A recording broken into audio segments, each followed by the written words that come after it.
My son vanished from my life for 6 years, no calls, no texts, nothing.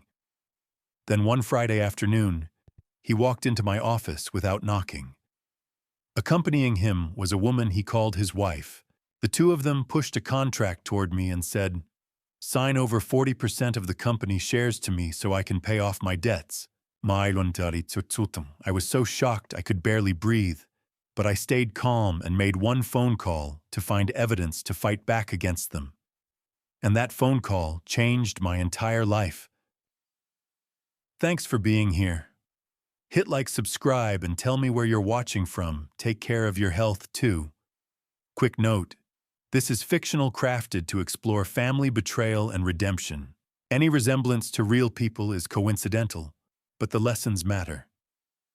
Now back to that Friday afternoon. I was 3 pages deep into the Riverside municipal bid when my office door swung open without a knock. $5.2 million. That's what the contract was worth. The kind of money that could keep Mitchell Construction running smooth for the next 18 months, pay 50 employees through 2 Texas summers, and maybe, if we played it right, fund the expansion I'd been planning since before my wife passed. The specs were dense, reinforced, concrete, load-bearing calculations, timelines that didn't forgive mistakes. I had my red pen in hand, marking notes in the margin about rebar spacing, when I heard the door latch click and 2 sets of footsteps cross the threshold. I didn't look up right away.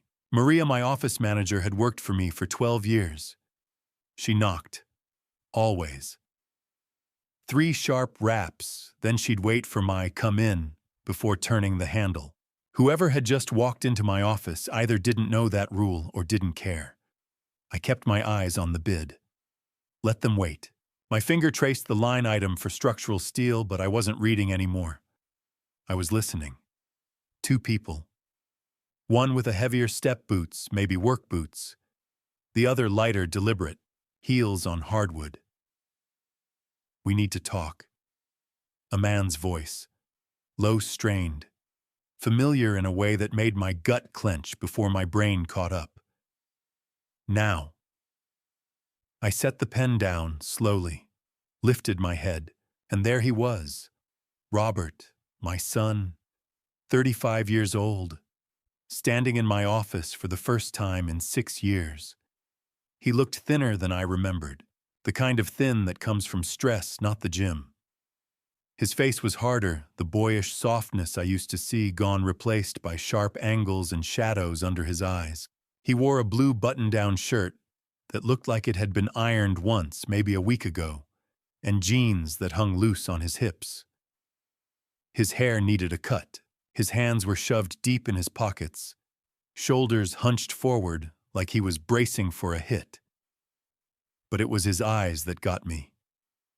They were the same brown as his mother's, the same eyes that used to light up when I'd take him to a job site as a kid, let him hold the tape measure, let him think he was helping. Now they looked hollow, tired, maybe ashamed. I couldn't tell.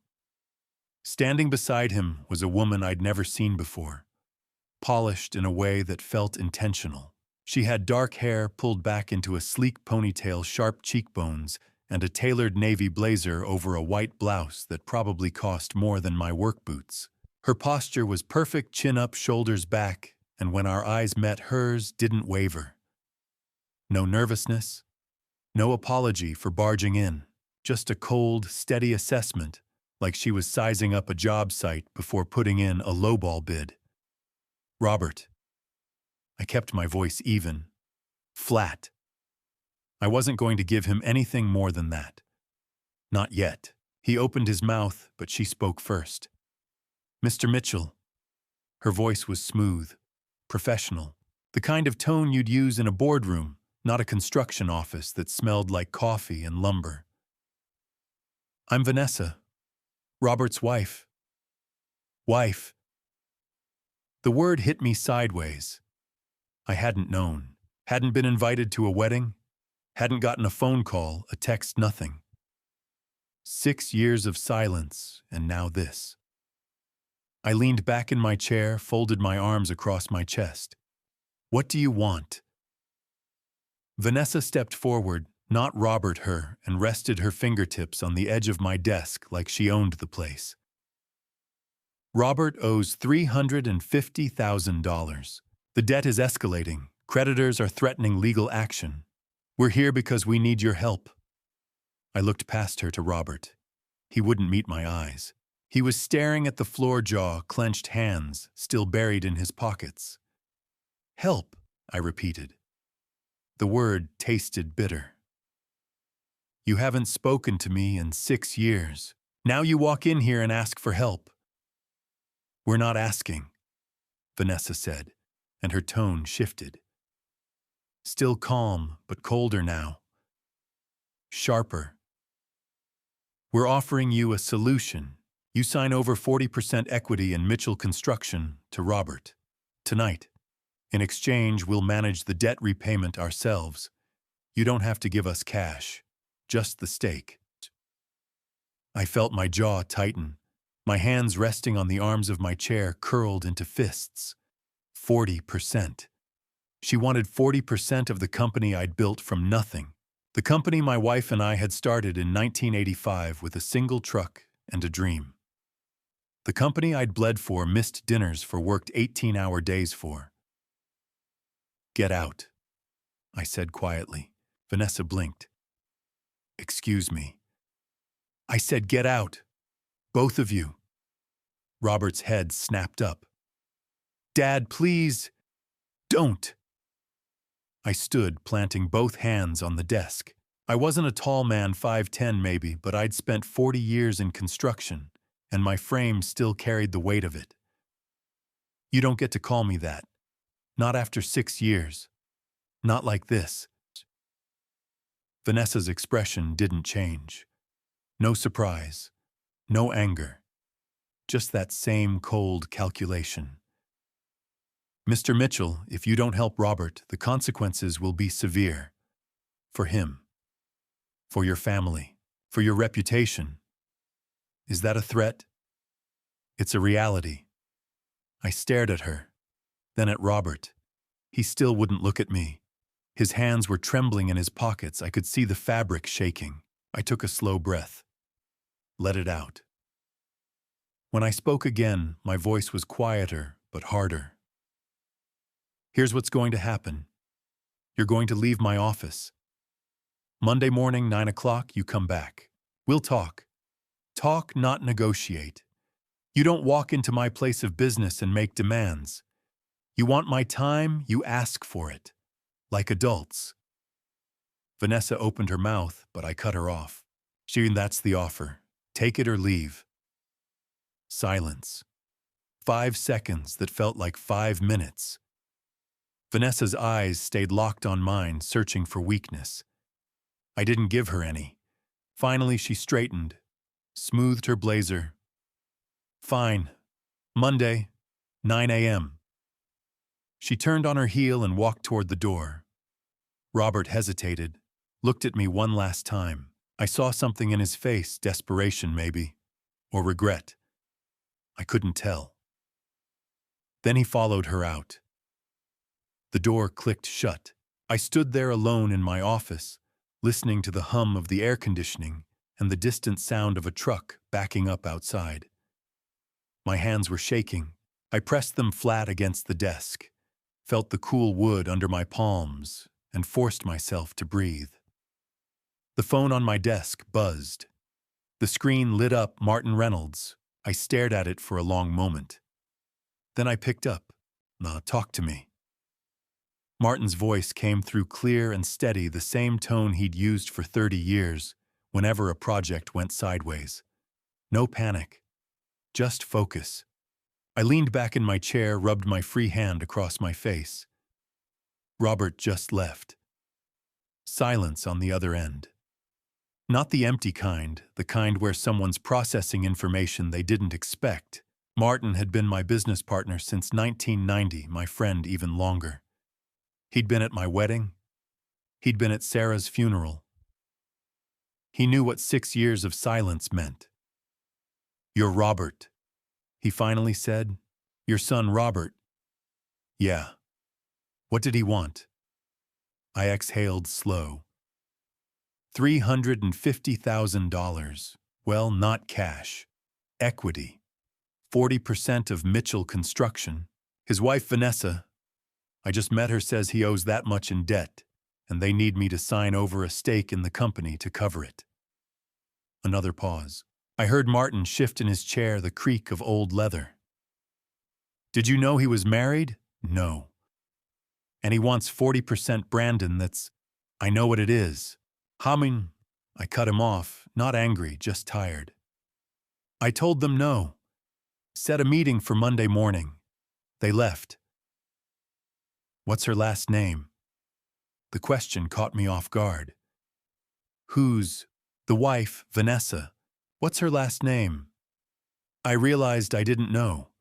She'd introduced herself as Vanessa Roberts' wife. Nothing more. I'd been too focused on my son standing in my office after 6 years to ask. I don't know, I admitted. How long have they been married? I don't know that either, Martin. I heard him typing in the background. Fast two-finger hunt and peck, the way he'd been doing it since before computers were standard in construction offices. I'm going to make some calls this weekend. Run a background check. Something about this doesn't sit right.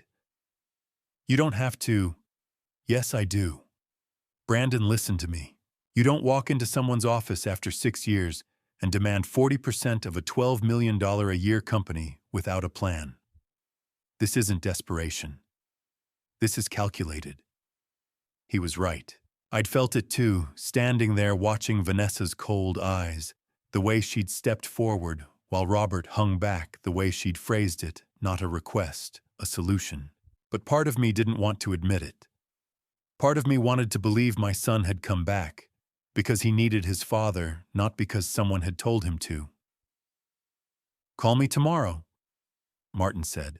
I'll have something by then. Okay. Brandon. Yeah. You did the right thing, setting boundaries, making them wait. Don't second-guess yourself. I nodded, even though he couldn't see me. Thanks, Martin. The line went quiet. I set the phone down and sat there in the stillness of my office, staring at the Riverside bid still spread across my desk. The numbers didn't make sense anymore. The words blurred together. I thought about the last time I'd seen Robert. 6 years ago. March 2014. He'd been 29 years old, sitting across from me at a diner on the east side of Houston, hands shaking so bad he couldn't hold his coffee cup steady. He'd come to me 3 days earlier, confessed he'd gotten in deep with the wrong people.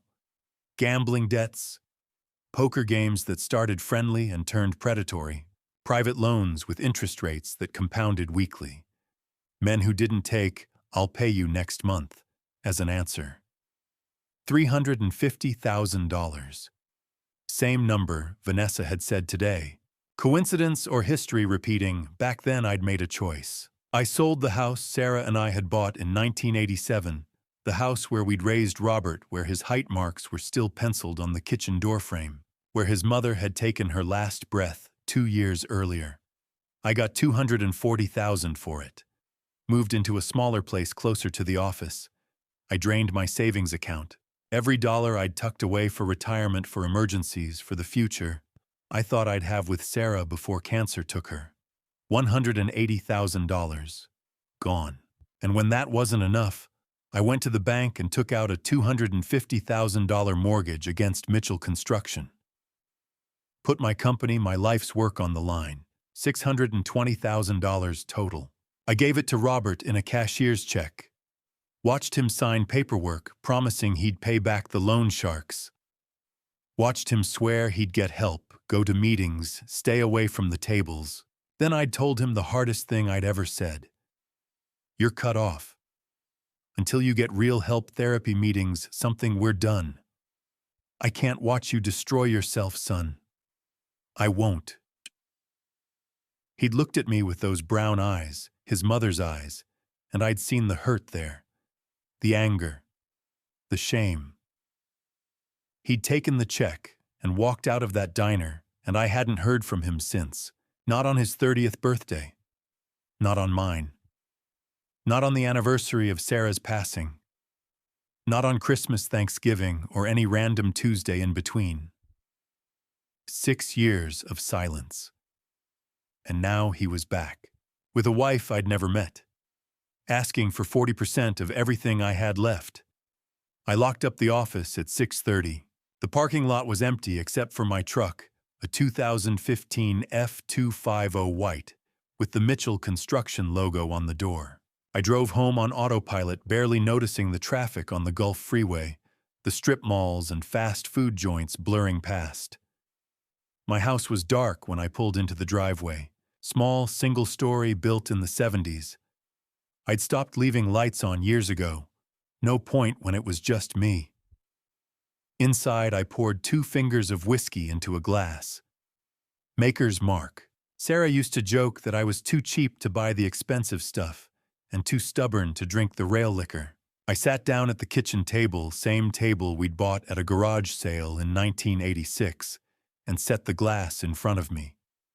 I didn't drink it. I just sat there staring at my phone on the table. Screen dark. No missed calls. No messages. It never rang anymore. Outside, I heard a dog barking, a car door slamming, the hum of the neighbor's air conditioner kicking on. Inside, it was just me, and the silence and a glass of whiskey I couldn't bring myself to touch. Saturday morning, 9 o'clock sharp. My phone rang. I was sitting at the kitchen table, staring at cold coffee I hadn't touched. Martin's name on the screen. Yeah. Get to the office. Now. His voice was tight. Urgent. What is it? Not over the phone. Just come. 20 minutes later, I was walking into Mitchell Construction. Martin's Tahoe sat crooked across 2 parking spaces. Inside his desk was buried under printed documents. Sticky notes, his laptop open to court records. Reading glasses perched on his nose, something he only wore when he was deep in research. He looked up. Close the door. I did. What did you find? Martin pulled off his glasses. Her name isn't Vanessa Pierce. My jaw tightened. What is it? Victoria Castellano, 38, not 33. Disbarred California attorney, 2017. Client fraud. He slid a document across the desk. Official State Bar letterhead. Victoria Ann Castellano. Same sharp face, same cold eyes. She filed a name change in 2018. Martin continued. Became Vanessa Pierce. Legal but deliberate. She was burying her past. Why? Because she's done this before. 3 times I can confirm. He turned a yellow legal pad toward me. Names, dates, lines connecting them like a murder board. Victim 1, California 2007 to 2009. David Lawrence Medical Supply Company, 8 million. Widower. Son had a pill problem. Victoria met him at a Narcotics Anonymous meeting. 6 months later, married. She convinced the father to sign over 35% equity.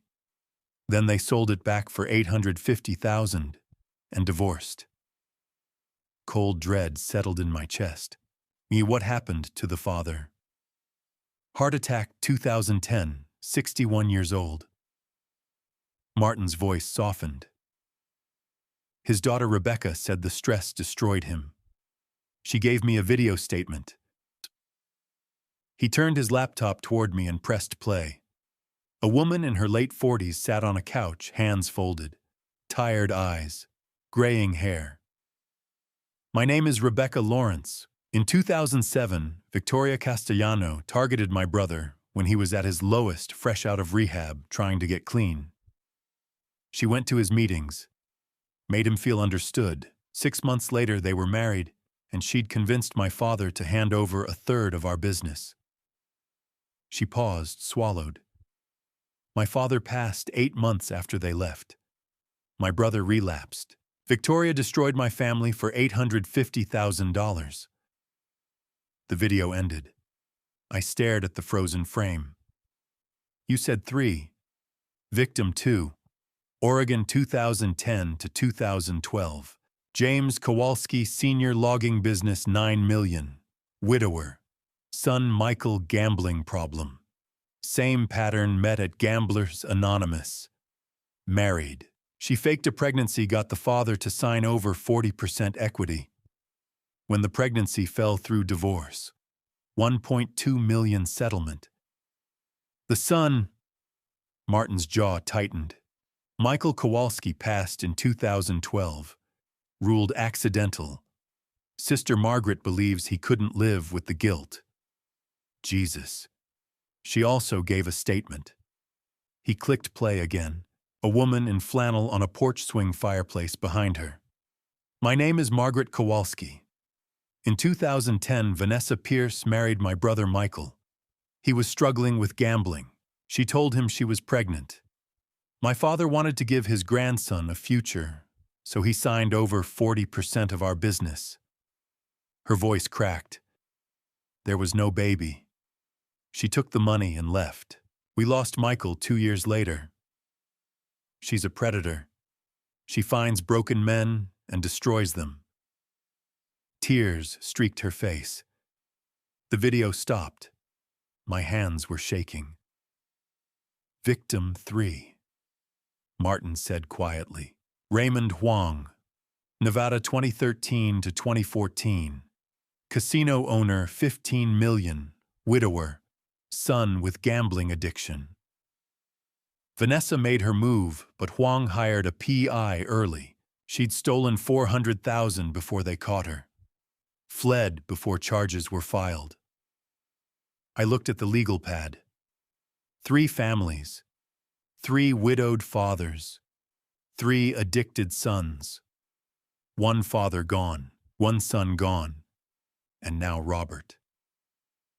She targeted him, I said, voice hoarse. Someone vulnerable. Someone with a father who has money. Martin nodded. You're victim 4, and she's been planning this for years. I sat down hard. Robert's hollow eyes.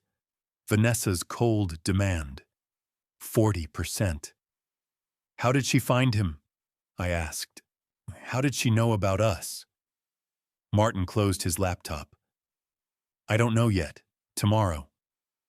I stared at the stacks of evidence 3 shattered families laid bare. Monday, I said. She's walking into my office thinking she's got me cornered. Martin met my eyes. Then we make sure she's wrong. Sunday morning, I met Martin at a diner 20 miles outside Houston, just off Highway 90. The kind of place truckers stopped at for coffee and pancakes at 4 a.m. with vinyl booths, and a waitress who'd been working there longer than I'd been in business. We sat in the back corner away from the handful of other customers, 2 cups of black coffee between us and a folder Martin had brought. He'd been up all night. I could see it in his face, the dark circles under his eyes, the way his shoulders slumped forward. But his eyes were sharp, focused. I found out how she got to Robert, Martin said, sliding a printout across the table. It was a screenshot from a website, Gamblers Anonymous meeting locations in Houston. She's been going to GA meetings all over the city, not because she has a problem, because she's hunting. I stared at the paper. 5 different locations highlighted in yellow. How do you know? I called 3 of them. Asked if anyone remembered a woman named Vanessa Pierce attending meetings in 2018. 2 facilitators confirmed it. She showed up for about 6 months at the Westheimer location, then stopped coming. That's the same meeting Robert was attending back then. My jaw tightened. She scouted him. Yeah, she listened to his story, learned about his gambling, his debts, his family. Then she made her move. Martin pulled out another document. Robert's current debt breaks down like this: $180,000 to Westside Capital, that's a collections agency that bought his loans from the original creditors. Another 120,000 spread across credit cards. 50,000 in personal loans from people I can't trace yet. 350,000. The same number from Friday. I contacted Westside Capital yesterday. Martin continued. Told them I was representing a family member interested in settling the debt. They're willing to sell it for $95,000. Cash. I looked up. You want me to buy his debt? I want us to buy it. Mitchell Construction has the liquidity. Once we own it, Robert doesn't owe Westside anymore, he owes you. And you can set whatever terms you want. And Vanessa.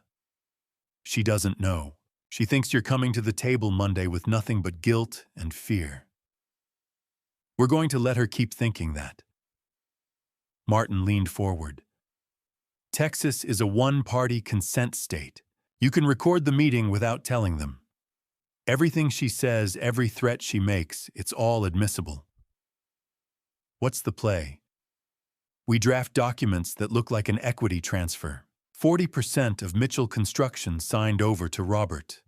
But buried in the legal language, it's actually a secured promissory note, a loan with personal guarantee. If she pushes Robert to sign, if she makes demands, we've got her on tape for coercion. And when the dust settles, you're not giving up equity. You're his creditor. You control the terms. I sat back processing. It was smart. Risky, but smart. There's one more thing, I said quietly. Martin waited. I pulled out my phone, opened a hidden folder I hadn't shown anyone. Ever.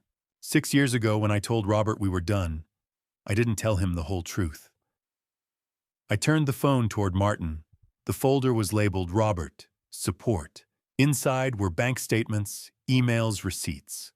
6 years of records. After I gave him that $620,000 to clear his debts in 2014, I told him he was cut off. But I couldn't just let him fall. I scrolled through the files. A week after he left, I called Miguel Rodriguez. He runs Rodriguez Plumbing. I asked him to hire Robert. $18 an hour basic apprentice work. I paid Miguel $500 a month under the table to keep him on, even when Robert showed up late or missed shifts. Martin's eyes widened. Brandon. That lasted a year.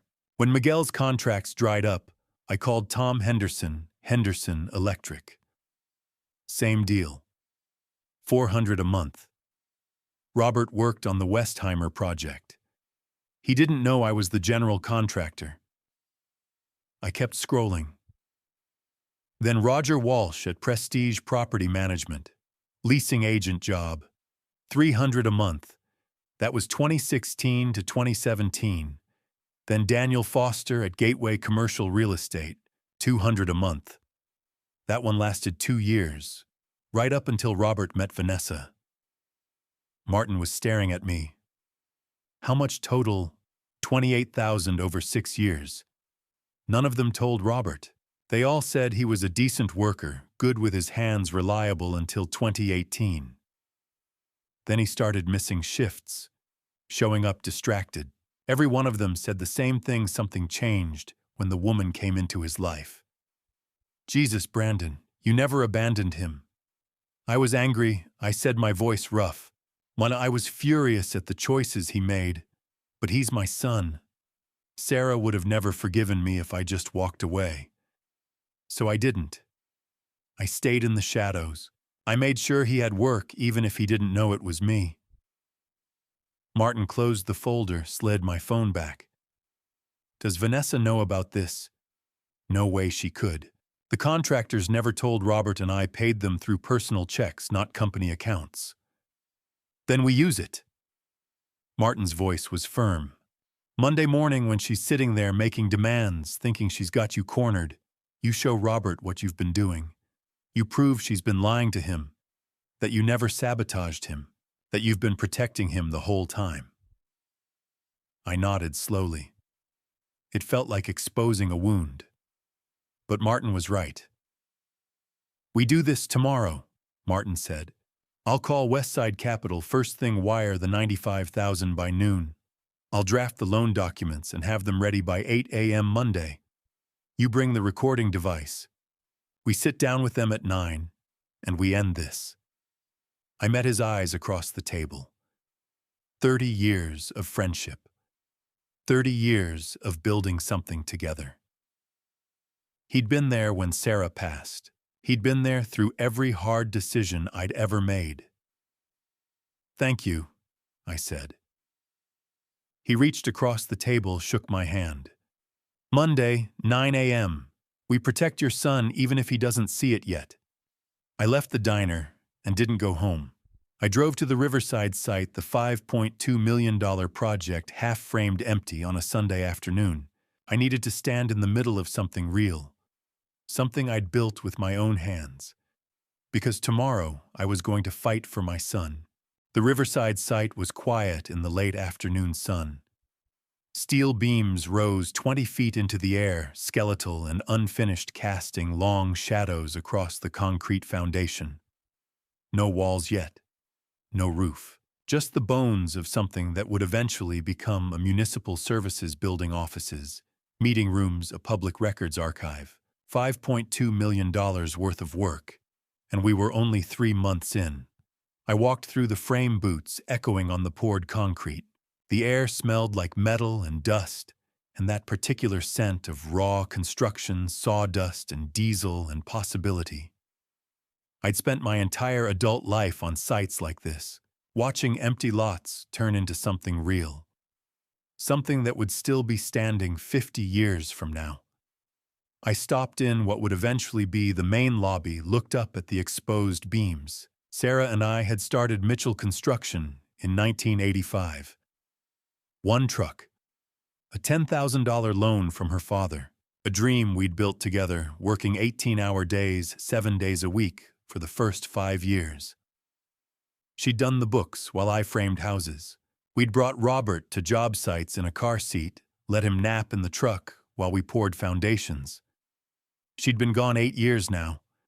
Passed in 2012, 6 months after they found the cancer. It had moved fast, too fast.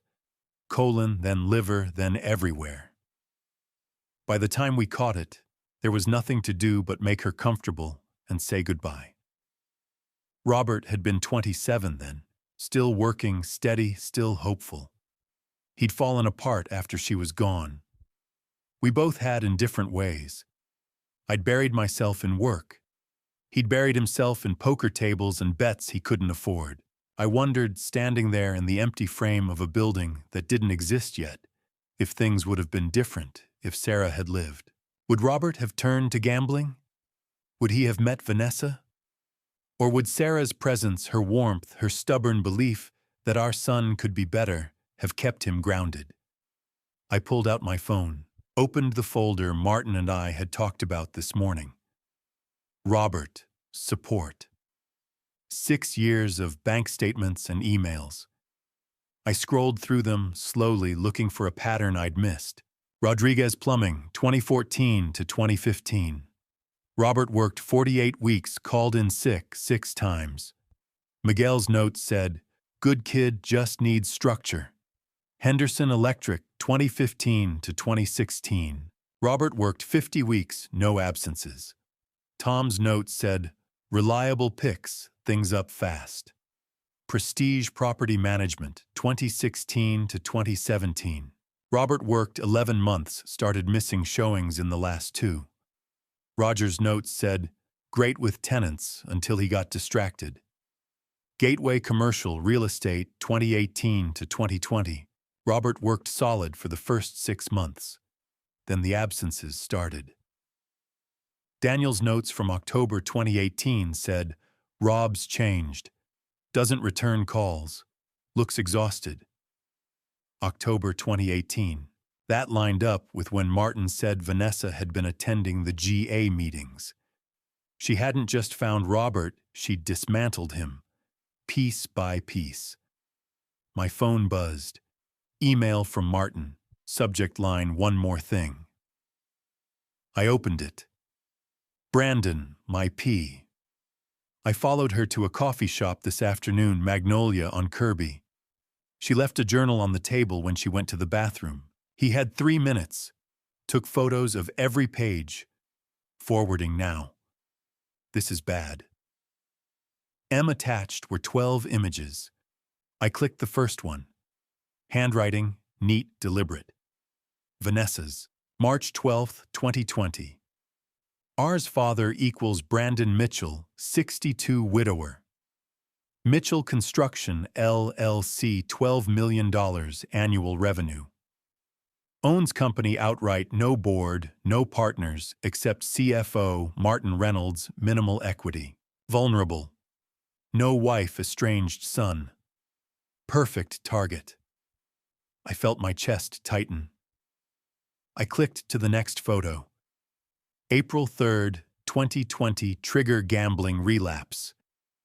Introduce R to Marco Loan Shark, contact Dallas. Small bets first build confidence, then larger. Debt accumulation, target $300,000 plus within 18 months. Need leverage for equity demand. Next photo.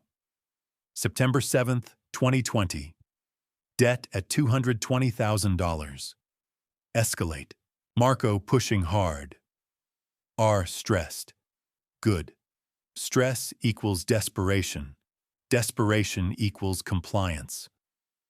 By January, we move on, father. Next. February 15, 2020. Demand structure, 40% equity, not cash. Equity easier to liquidate quietly. If he signs, we sell shares within 6 months. Target extraction, $3.2 million, 40% of $8 million assessed value, conservative estimate. Exit before he realizes. I couldn't breathe. My hands were shaking so hard I almost dropped the phone. Next photo. March 20th, 2020. Backup plan. If father refuses, threaten elder abuse, claims financial exploitation, coercion. Tie him up in court, drag company through mud. He'll settle to protect reputation. Either way, we win. Last photo. March 22nd, 2020, after Mitchell next target, Austin, Texas. Tech exec, $18 million, net worth, widower, son in rehab, opioids. Already scouting NA meetings. Timeline, June 2020. I stared at the screen. The sun was setting behind the steel beams, casting the site in orange and shadow. Vanessa Victoria, whoever she was, had planned every step, every move. She'd manipulated my son like he was a piece on a chessboard, and she was already looking ahead to her next victim. Cold rage settled in my gut. Not the hot explosive kind, the kind that turned into focus, into resolve. I forwarded the photos to my personal email, then deleted Martin's message. If this went to court, I wanted plausible deniability for how we got the evidence. Then I stood, looked around the Riverside site one more time. This was what I built. Solid, real, honest work. Foundations that wouldn't crack, beams that wouldn't bend. I wasn't going to let a con artist take it, and I wasn't going to let her take my son. I pulled out my phone, typed a message to Martin. I'm ready. Tomorrow we protect Robert, even if he doesn't know it yet. I hit send. Then I walked back to my truck, climbed in, and drove home. For the first time in 3 days, I slept. 8:55 a.m. Monday morning. I sat at my desk, staring at my phone lying face down in the shallow drawer to my right. The recording app was already running, red dot glowing faintly through the crack. Texas is a one-party consent state. I could record every word they said without telling them, and it would all be admissible in court. In the conference room next door, Martin sat with a baby monitor receiver on the table in front of him. The old kind we used on construction sites when we needed to communicate across a build. The transmitter was hidden behind a stack of binders on my bookshelf. Backup recording. If something went wrong, if I needed him, he'd hear everything. I glanced at the clock on my computer screen. 8:57. My hands were steady. The cold anger I'd felt yesterday standing in that empty construction frame reading Vanessa's journal had hardened into something sharp, something I could use. At 9 o'clock exactly, I heard Maria's voice in the hallway outside my office. "Mr. Mitchell, your 9 o'clock appointment is here." I stood, smoothed the front of my shirt, took one slow breath. "Send them in." The door opened. Robert came through first, shoulders hunched forward, eyes cast down at the floor. He wore the same wrinkled blue button-down he'd had on Friday, like he'd been wearing it for 3 days straight. His hair was uncombed. His face looked thinner, older. Vanessa followed 2 steps behind. Charcoal gray blazer today, perfectly tailored. White blouse, black slacks. She moved with the same calculated confidence, scanning my office like she was appraising it. Her eyes lingered on the bookshelves, the framed licenses on the wall, the window overlooking the equipment yard. "Sit down," I said, gesturing to the 2 chairs across from my desk. They sat. Robert kept his eyes down. Vanessa met mine without blinking. I lowered myself into my chair, folded my hands on the desk. "Let's talk." Vanessa leaned forward immediately, her mouth opening to speak. "Mr. Mitchell, we're here to finalize." "I wasn't talking to you." I kept my voice flat, even. I looked past her directly at Robert. "I want to hear from my son. Not his lawyer, not his handler. Him." Robert's head lifted slowly. His eyes, brown like Sarah's, were bloodshot, dark circles underneath. He looked like he hadn't slept in a week. "Dad." The word came out rough, cracked. He cleared his throat, tried again. I owe $350,000. I thought I could handle it. I thought I could dig myself out. But the interest kept climbing, and the calls won't stop, and His voice broke. He swallowed hard. "I don't know what else to do." I let the silence settle for 3 full seconds. Then I asked, "Who do you owe the money to?" Robert pulled a crumpled piece of paper from his pocket, unfolded it with shaking hands. "West Side Capital. That's $180,000. That's the biggest chunk. Then credit cards, Chase, American Express, Discover. About $120,000 total. And personal loans, $50,000.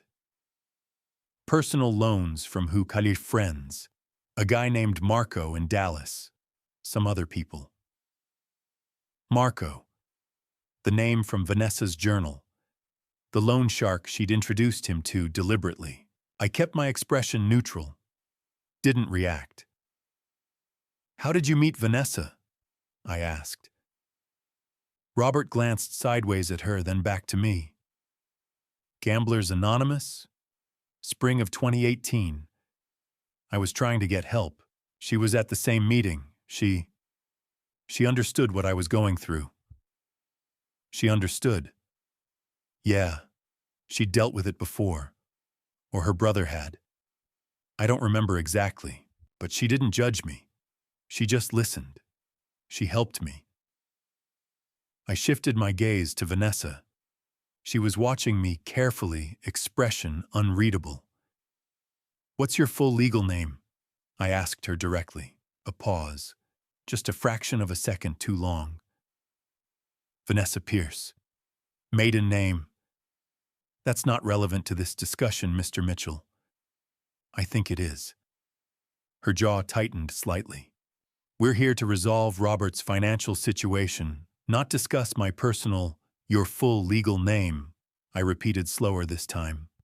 "For the record." She held my stare. Another pause.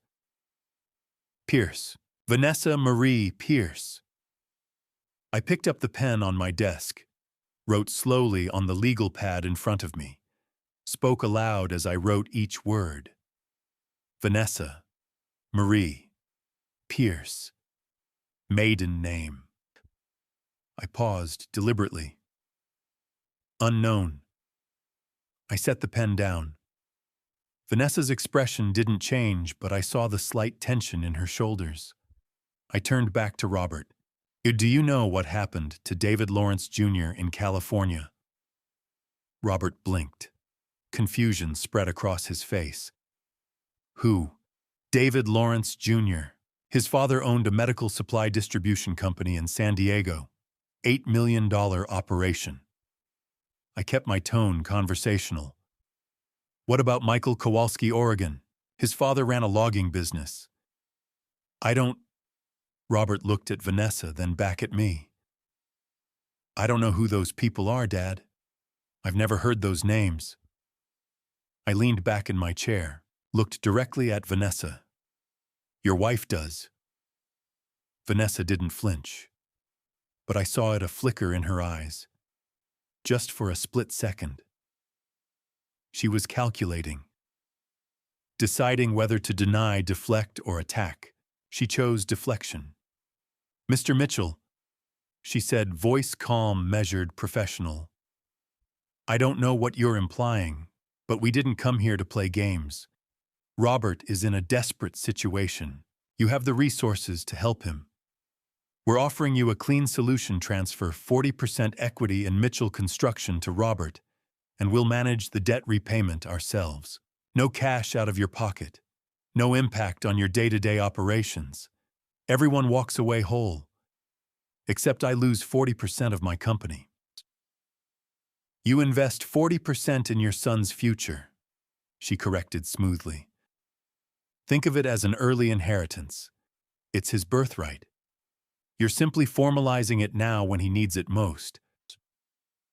I let her words hang in the air. Watched her. She was good. Polished. Every syllable carefully chosen. Her posture perfect. No cracks in the facade. Before we discuss equity, I said quietly, I want to show Robert something. I reached down, opened the drawer on the left side of my desk, not the one with the recording phone, and pulled out a thick blue folder. Worn edges, papers inside organized with tabs. I slid it across the desk toward Robert. These are records I've kept for the last 6 years, I said, meeting my son's eyes. Things I never told you. Things I should have told you a long time ago. Robert stared at the folder. His hands stayed flat on his knees. He didn't reach for it. Vanessa's eyes narrowed, just slightly. Open it, I said. Robert's hand moved slowly toward the folder. His fingers trembled as they touched the worn blue edge. He pulled it closer, hesitated for a moment, then flipped it open. Inside were documents, dozens of them, organized with color-coded tabs, yellow, green, blue, pink. Pay stubs clipped together, bank statements with lines highlighted in red, printed emails, handwritten notes on Mitchell Construction letterhead. Robert lifted the first page. A pay stub. Rodriguez Plumbing, April 2014. His name in the employee field. $18 per hour. He looked up at me, confusion written across his face. I leaned forward, resting my forearms on the desk. After I paid off your debts in 2014, after I gave you that $620,000 and told you we were done, I lied. Robert blinked. What? I told you I was cutting you off, that you were on your own until you got help. That was true in a way. I wasn't going to hand you cash. I wasn't going to bail you out again. I paused, held his gaze. But I couldn't just walk away. You're my son. So I did something else. I reached across the desk, pulled the folder toward me, and separated the documents into 4 distinct stacks, spread them out in front of Robert like I was laying down cards. Stack 1, I said, tapping the first pile. Rodriguez Plumbing. Robert stared at the papers. The day after you left my house in 2014, the day after I told you we were done, I called Miguel Rodriguez. I'd worked with him for years. Good man. Honest. I asked him to hire you, told him you needed steady work, needed structure. $18 an hour. Basic apprentice wages. I pulled out a highlighted bank statement. This is my account. Every month for 12 months I paid Miguel $500 under the table. A subsidy, so he could keep you on payroll even when work was slow, even when you showed up late, even when you made mistakes. Robert picked up one of the pay stubs. His hands were shaking harder now. Miguel told me you were good with your hands, I continued. Said you just needed to show up. And you did, Robert. For a whole year you showed up. I moved to the second stack. Stack 2. Henderson Electric. Robert's eyes followed my hand. When Miguel's contracts dried up in 2015, I called Tom Henderson. Same deal, $400 a month. You worked on the Westheimer Road project, 6 months of commercial wiring retrofit work on a strip mall. You didn't know I was the general contractor on that job. Tom never told you. I slid a time card across the desk. Robert's signature at the bottom of each week. 52 weeks. No absences. Tom said you were reliable, fast learner. He wanted to keep you on permanent, but I told him I had another opportunity lined up for you. Third stack. Prestige Property Management. Robert was staring at me now. Not at the papers. At me. Roger Walsh. 2016 to 2017. Leasing agent. $300 a month. You showed apartments, handled tenant inquiries, did property tours. Roger said you were great with people. Tenants liked you. You had a knack for reading what they needed. I paused deliberately. Let the next part land. Until about 6 months into the job, late 2017, you started missing showings, coming in late. Roger said something changed. He didn't know what. I shifted my gaze to Vanessa. Held it. That's right around the time you two met. Isn't it? Vanessa's face remained stone, but her eyes flickered. Just for a second. I turned back to Robert. Stack 4, Gateway Commercial Real Estate. Robert's breathing was uneven now. Shallow. Daniel Foster, 2018 to 2020, 2 years, $200 a month. You worked commercial property sales. Daniel said you were his most reliable agent for the first 6 months. Then late 2018 things changed again. You started missing client meetings, stopped returning calls. Daniel called me in early 2019, said he didn't know what was going on with you, but he'd keep you on as long as he could because I'd vouched for you. I pulled out the last document, a bank statement from February 2020. The final payment to Daniel Foster, $200. The last subsidy I'd paid before Robert walked into my office last Friday. 6 years, I said quietly. 4 jobs, $28,000.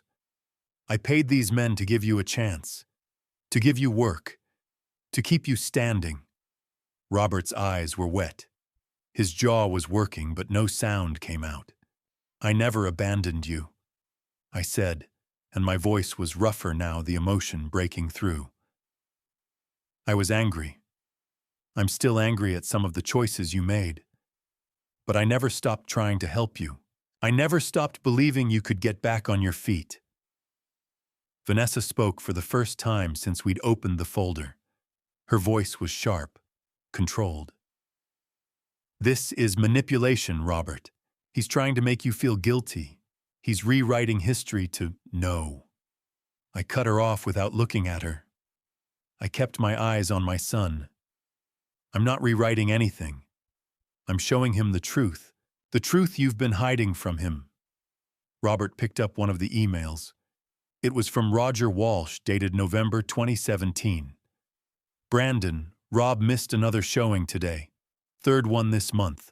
He said he had a family emergency, but I think something else is going on. He's distracted. Different. I'll keep him on like we agreed, but I wanted you to know. Roger Roberts' hands were shaking so badly, the paper rattled. You told me. His voice cracked. He looked at Vanessa. You told me he sabotaged my jobs. You said he called my bosses. You said he got me fired. Vanessa's expression didn't change. Robert, you're not thinking clearly. You lied. Robert's voice was louder now, stronger. You told me he destroyed those opportunities. You said he was controlling me, punishing me. But he was helping me the whole time. He was controlling you, Vanessa insisted. I'm paying people to watch you to report back to him. That's not help, Robert. That's surveillance. That's love, I said quietly. The room went silent. Robert looked at me. Tears were running down his face now. He didn't wipe them away. Why didn't you tell me? He whispered. Because you needed to believe you earned it, I said. You needed to believe you could stand on your own, and you could have Robert. You were doing it. Until she convinced you I was the enemy. Robert's gaze shifted slowly back to Vanessa. And for the first time since Friday, I saw something in his eyes I hadn't seen in 6 years. Doubt. Vanessa stood, chair scraping. We're leaving. This is a waste of... Sit down. My voice flat. Final. She stopped, looked at Robert. He wasn't moving. She sat. I turned my laptop toward Robert. Oh, watch this. 2 videos, 3 minutes. I pressed play. A woman appeared on screen. Late 40s, graying blonde hair, tired eyes. Living room background, beige couch bookshelf. My name is Rebecca Lawrence. In 2007, Victoria Castellano met my brother David at a Narcotics Anonymous meeting in San Diego. He was 26, fresh from rehab fighting painkiller addiction after a car accident. Robert leaned forward. Victoria attended his meetings, made him feel understood. They married 6 months later. She convinced my father to sign over 35% of our medical supply business worth $8 million, telling him it would give David a stake in his future. Rebecca's hands tightened in her lap. 3 months later, Victoria and David sold their shares for $850,000, then divorced. David relapsed within 2 weeks. My father had a heart attack 8 months later. 61 years old. The doctors said stress-related. I say heartbreak. Tears welled, but didn't fall. Victoria took $850,000 and destroyed my family. We're not the only ones. Video ended. Robert sat frozen. I clicked the second file. Different room. Wood paneling stone fireplace. A woman in flannel early 40s, harder face. Margaret Kowalski, Bend, Oregon. In 2010, Vanessa Pierce, that's what she called herself, met my brother Michael at Gamblers Anonymous in Portland. 4 months later, told him she was pregnant. Her jaw clenched. My father signed over 40% of our logging business for his future grandchild. 3 months later, Vanessa claimed miscarriage, filed for divorce, took $1.2 million in settlement. Margaret's voice dropped. Michael passed in 2012. Overdose, ruled accidental. But I know he couldn't live with the guilt of what she made him do. She's a predator. She finds broken men and destroys them. Screen went black. Silence pressed down like a weight. Robert's face was chalk white. His knuckles gripped the chair arms. I looked at Vanessa. Victoria Castellano. Disbarred California attorney 2017 for client fraud. Name change filed 2018. 3 victims, David Lawrence, Michael Kowalski, Raymond Huang in Nevada. You have a pattern. You can't prove that, Vanessa said coolly. I don't need to prove it to a court. I need to prove it to him. I pulled printed pages from my desk. 12 sheets. This is your journal. You left it at a coffee shop Wednesday afternoon. My investigator photographed it. Vanessa's mask slipped. Eyes widened. Just a flicker, then stone again. I pushed the pages to Robert. Read it, out loud. His hands shook as he picked up the first page. March 12th, 2020. Voice barely audible. R's father, Brandon Mitchell, 63, widower. Mitchell Construction, 12 million annual revenue. Owns outright. Vulnerable. He looked at Vanessa. Back down.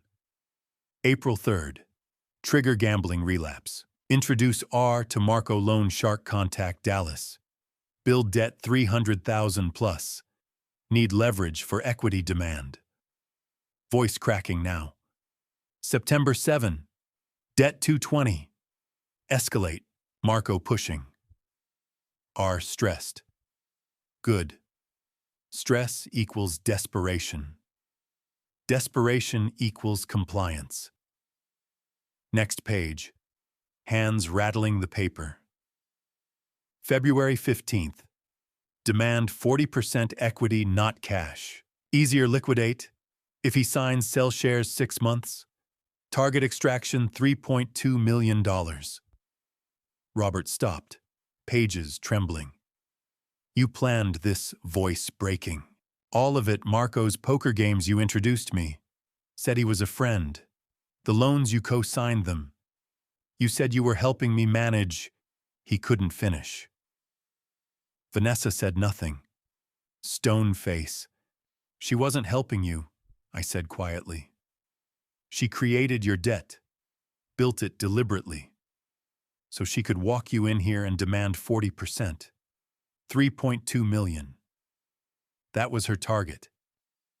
Robert's fingers went slack. Pages scattered across the desk. I need to leave. I can't. Not yet, I said. One more thing. If you're still watching, comment next to let me know you're hooked. Fair warning, the story includes dramatized moments that aren't fully factual. You're welcome to close the video if it's not your thing. But if you want to see how this unfolds, stick around. It gets intense. I opened the bottom drawer of my desk and pulled out a leather folder. Thick. Heavy. Martin had dropped it off at 7:30 this morning while Robert and Vanessa were still driving over. I set it on the desk. Opened it. 3 documents inside, each flagged with a yellow tab. Behind me, the door to the conference room opened. Martin stepped through, coffee mug in hand, and took up position near the door. Casual, like he'd just wandered in. But his eyes were sharp. Focused. Robert looked up at him, confused. "Ah, Martin." "Morning, Robert," Martin said evenly. "Your dad asked me to sit in. Hope that's all right." Robert nodded slowly. Vanessa's gaze flicked between Martin and me, calculating. I pulled the first document from the folder, slid it across the desk toward Robert. "This is a debt purchase agreement," I said. "I bought your $180,000 debt from Westside Capital this weekend. Paid $95,000 for it. Cash. As of this moment, you don't owe them anything. You owe me." Robert blinked. "What? Why would you?" "Because I'm your father, and because I can offer you something Westside never would, terms you can actually meet. 0 interest, payments you can afford, and a path to clear it without destroying your life." I tapped the second document. "This is a secured promissory note. You're going to sign it. $2,500 a month, 3% interest, 5-year term. If you make every payment on time, I'll forgive the interest at the end and reduce the principal by 20%. Robert stared at the paper. His lips moved slightly, doing the math. That protects you, I continued. It also protects me. This is a legal contract. If you default, there are consequences. But if you stick to it, you walk away clear. Vanessa leaned forward. He's not signing anything without a lawyer reviewing. I turned to her. Cut her off. You're not his lawyer. In fact, you're not a lawyer at all. You were disbarred, so you don't get a say in this. Her jaw tightened. I pulled the third document from the folder.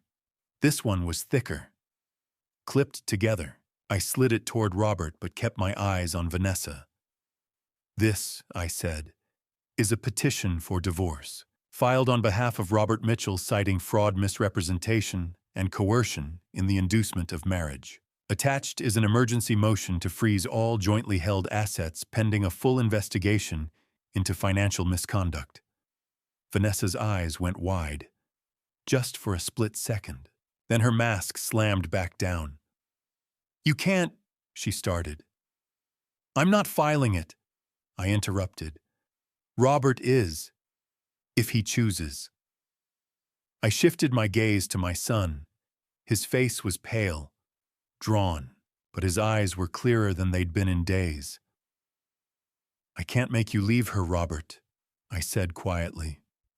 That's your decision, but I can give you the tools to do it safely. This petition is already filled out, pre-filed with the county clerk's office pending your signature. If you sign it, Martin will walk it down to the courthouse this afternoon. You'll be legally separated by end of business today. And she won't be able to touch anything, not your credit, not your wages, not your truck. Nothing. Silence filled the room. Heavy. Crushing. Robert stared at the divorce petition. His hand hovered over it, trembling. Robert, don't listen to him, Vanessa said, and her voice had changed. Softer now. Pleading. He's manipulating you. He's using your guilt to control you. We can fight this together. We can, like you manipulated me. Robert's voice was quiet, hoarse, but steady. Vanessa stopped. Robert picked up the pen lying on my desk, pulled the promissory note toward him, read it slowly, carefully, then signed his name at the bottom. Neat. Deliberate. Then he pulled the divorce petition toward him, flipped through the pages, stopped at the signature line. He looked at Vanessa. For a long moment, neither of them spoke. Then he signed. He set the pen down, pushed both documents back toward me. Didn't say a word. I turned to Vanessa, kept my voice calm, professional. You have two choices. You can leave quietly right now, or I can call the Houston Police Department and play them the recording I've been making since 9 o'clock this morning. Every word you've said, every demand you've made. Texas Penal Code 31.03, theft by deception, extortion, plus the journal evidence Martin's investigator photographed. Your call. Vanessa stood, slowly. She didn't look at Robert, didn't look at me. She reached down, picked up her purse from the floor beside her chair, and slung it over her shoulder. She walked to the door, stopped with her hand on the handle, turned back. You're making a mistake, Robert, she said, her voice flat, empty. Robert looked up at her, and for the first time since he'd walked into my office on Friday, I heard strength in his voice. No, he said. I made the mistake 2 years ago. This is me fixing it.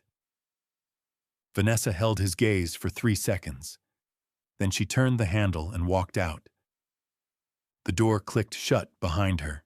The room was silent, except for the hum of the air conditioning and the distant sound of a forklift beeping in the equipment yard outside. Robert sat in his chair, staring at the 2 documents he'd just signed. His hands rested flat on his knees. His shoulders began to shake. Then he started to cry. Not the quiet kind, the kind that came from somewhere deep, 6 years deep. The kind that had been building since the day he walked away from me at that diner in 2014. I stood, walked around the desk, sat down in the chair Vanessa had just vacated, and I put my hand on my son's shoulder. Robert moved in that night. I heard his truck pull into the driveway around 8 o'clock, the engine cutting off, the door slamming shut.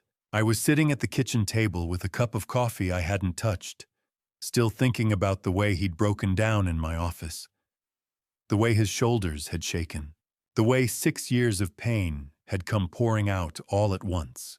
When I opened the front door, he was standing on the porch with a canvas duffel bag slung over one shoulder and a red toolbox in his other hand. That was it. Everything he owned in the world apparently fit into 2 items.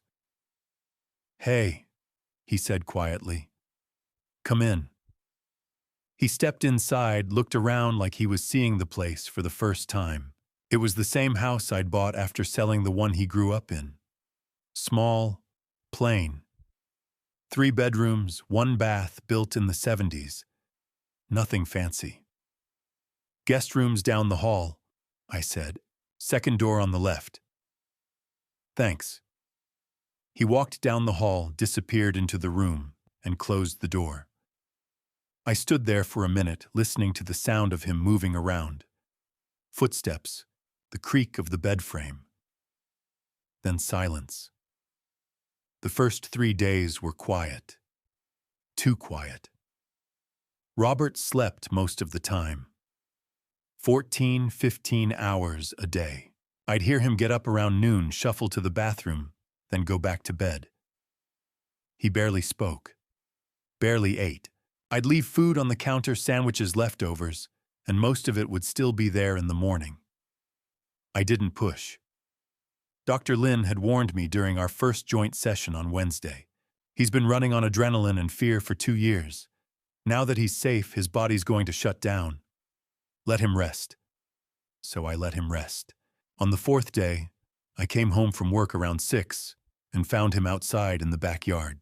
He'd pulled my toolbox out of the garage and was crouched down by the fence hammer in one hand, measuring the gap between 2 broken slats. The fence had been busted for 2 years. A windstorm had knocked a section loose, and I'd kept meaning to fix it, but never got around to it. I stood at the back door and watched him work. He didn't see me. He was focused, methodical, measuring twice before fitting the new boards into place, driving nails with steady, even strokes. His hands moved like he knew what he was doing. 6 hours later, when the sun was setting, he finally stood up, wiped his forehead with the back of his hand, and looked at his work. The fence was solid, straight, fixed. He glanced back at the house and saw me standing there. "Needed to do something with my hands," he said. "Looks good." He nodded, gathered the tools, and came inside. He ate dinner that night. Not much, but more than he had in 3 days. Day 5, Friday, Robert asked if he could borrow my truck.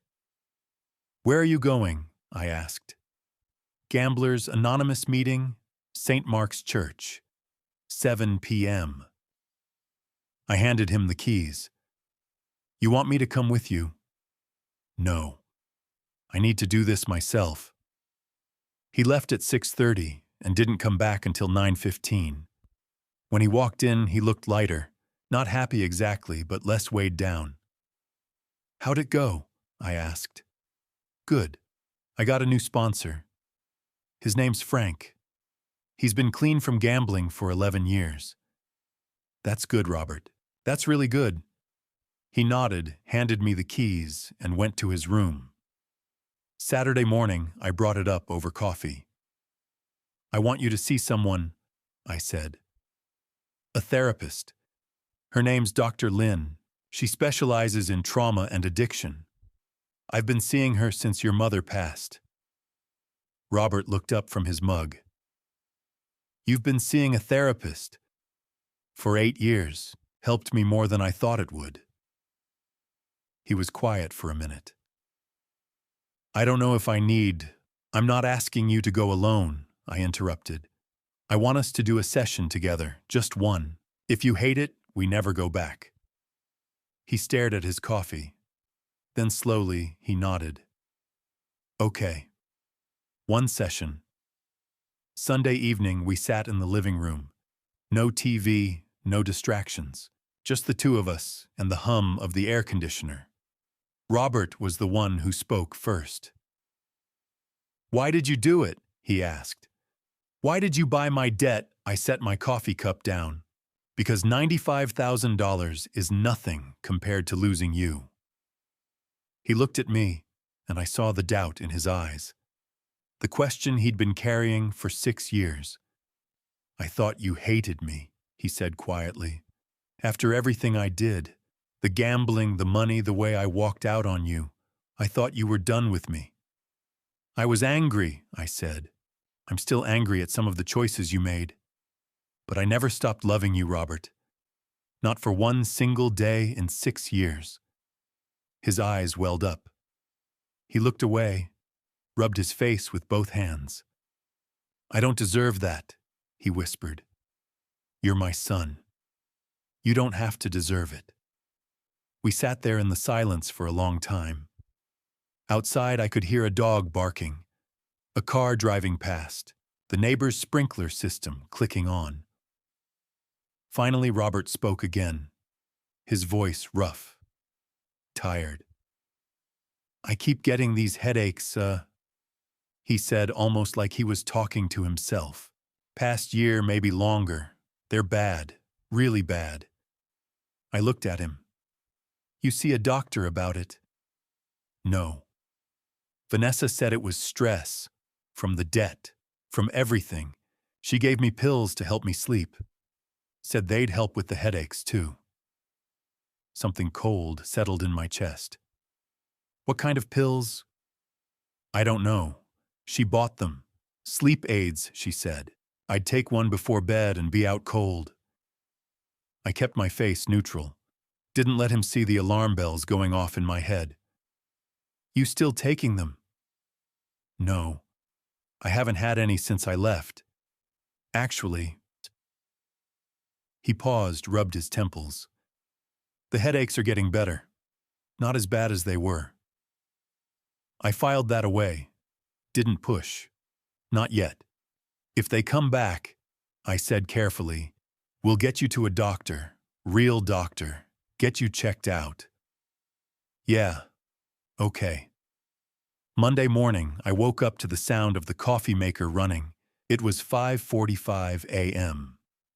I walked into the kitchen and found Robert sitting at the table, fully dressed, hair combed, holding the promissory note I'd given him a week ago. He'd been reading it. The pages were worn at the edges like he'd folded and unfolded them a dozen times. He looked up when I came in. When do the payments start? He asked. I poured myself a cup of coffee, sat down across from him. First of next month, I said. $2,500. Due on the 1st. He nodded slowly. I don't have a job yet, but I will. I'll make the payment. I know you will. He folded the note carefully, slid it back into the envelope, and set it on the table. Thank you, he said, for everything. You're welcome. We sat there drinking coffee as the sun came up, and for the first time in 6 years, it felt like we were on the same side again. It was June when I realized the guest room didn't look like a guest room anymore. Robert had been living with me for 12 weeks. His clothes hung in the closet now. A stack of Gambler's Anonymous pamphlets sat on the nightstand next to a library book about carpentry. His work boots lined up by the door. It looked lived in. He'd fallen into a routine. GA meetings 3 times a week, Monday and Thursday evenings at St. Mark's, Saturday mornings at the community center. His sponsor, Frank, met him for coffee every Wednesday. Therapy with Dr. Lin once a week, solo sessions for him, joint sessions for us once a month. And he was working. Landscaping crews, handyman gigs, day labor, $12 to $15 an hour. Long days in the Texas heat, 50-hour weeks when he could get them. He'd come home exhausted, sunburned, but he'd smile when he showed me his paychecks. By mid-June, he'd made 5 payments on the note. $12,500 total. Right on time. He kept the receipts in an envelope on his dresser, organized by date. One Saturday afternoon, I was on the back porch with a beer and the Riverside Specs when Robert came outside. He had 2 bottles of water, passed one to me, and sat down. "Can we talk?" he asked. Of course. He was quiet for a minute, peeling the label off his bottle. Then he spoke, voice low. "I blamed you. For Mom. For her passing. When she was gone, I was so angry and you just kept working. Building. Like nothing happened. I thought you didn't care." I set my beer down. I cared so much I couldn't stop. If I stopped working, I'd have to feel it. So I built. I thought I was providing for us. "I know that now," Robert said. "Dr. Lin helped me see it. But back then, I didn't. I was 27 and my mom was gone and my dad was a stranger. So I pushed you away. And when you gave me the money in 2014, I felt like I'd failed you so badly, I could never fix it." I looked at him. His face was thinner but healthier. The dark circles fading. "There's something I never told you," I said. "About your mother's medical bills." Robert looked up. "The last 6 months, the treatments cost $40,000 a month. Insurance covered 60%. I paid the rest. $240,000 total." His eyes widened. $40,000 a month. I drained our savings, took out loans, sold things. I would have sold everything for one more day with her. His face went pale. "Dad, I didn't know. I didn't want you to know. You were dealing with enough." Robert stared at the fence he'd fixed 3 months ago. "So when you bailed me out in 2014, you'd already spent everything on Mom." "Yes. And you still gave me $620,000. I'd do it again. Both times. You and Sarah, you're what I built everything for." Robert put his face in his hands. His shoulders shook silently. I waited. After a minute, he wiped his eyes. "I want to pay you back. Not just the 180, the full 620. I don't know how long it'll take, but no." He blinked. "What?" "You owe me $180,000. That's the note. The rest, $440, that was a gift. Fathers give gifts, Robert. But that conversation is over," I said firmly. "You pay what you owe. The rest is done." He stared at me, then nodded slowly. We sat in silence, watching shadows stretch across the grass. Then Robert frowned, rubbed his forehead. "Wait," he said. "Did we already talk about this, about Mom's medical bills?" I looked at him. "No. First time I'm telling you." "Are you sure? Because I swear I remember." He trailed off, confusion crossing his face.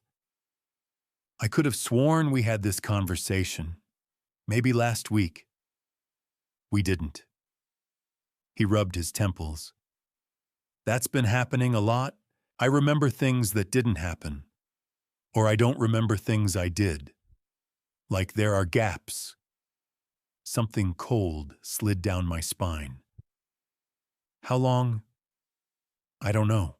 A year, maybe longer." Vanessa said I was just stressed, that I was forgetting because I had too much on my mind. He laughed without humor. I believed her. I kept my voice calm. "Do you remember signing the investment papers, the ones you mentioned?" Robert hesitated. Sort of. I remember being at the table, her handing me a pen, but it's blurry, like watching it happen to someone else. Were you taking the sleep medication then? Yeah, every night. She'd give me one with dinner, said it would help me relax. He paused. Oh, why? Just trying to understand the timeline. Robert nodded slowly. He looked tired suddenly. I should go, he said, standing. I've got a landscaping job in Perlin tomorrow. Early start. Drive safe. He grabbed his water, headed inside, then stopped. Thanks, Dad, for telling me.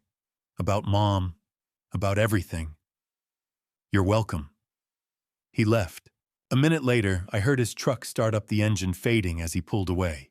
I sat alone on the porch, staring at the fence, thinking about memory gaps and sleep medication, and the way Vanessa had controlled every part of his life. Something wasn't right. I pulled out my phone, called Dr. Lynn's office, got her voicemail. Dr. Lynn, it's Brandon Mitchell. I need to talk to you about Robert. It's important. Call me back. I hung up and sat there as the sun set, watching the sky turn orange and purple. The fence cast long shadows across the yard, and I waited for the phone to ring. Dr. Lynn called me back the Monday after that porch conversation with Robert. Brandon, you mentioned Robert's having memory issues. Can you be more specific? I was in my truck parked outside a hardware supply store.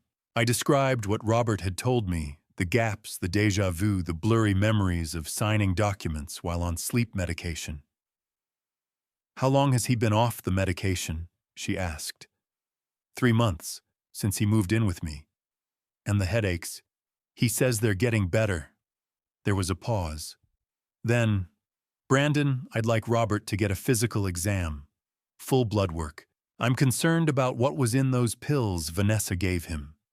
If they contained benzodiazepines or something stronger that could explain the memory impairment. You think she was drugging him? I think it's worth investigating. But I don't want to alarm Robert right now, he's doing so well. Can you get him in for a routine checkup? Frame it as just standard medical care. I'll figure it out. Good. And Brandon, keep an eye on those memory gaps. If they get worse, we need to move faster. I hung up and sat there staring through the windshield at the traffic on Highway 59, and I felt the weight of what she wasn't saying. Vanessa had been poisoning him. I didn't tell Robert about the call. Not yet. He was working hard, staying clean, making progress.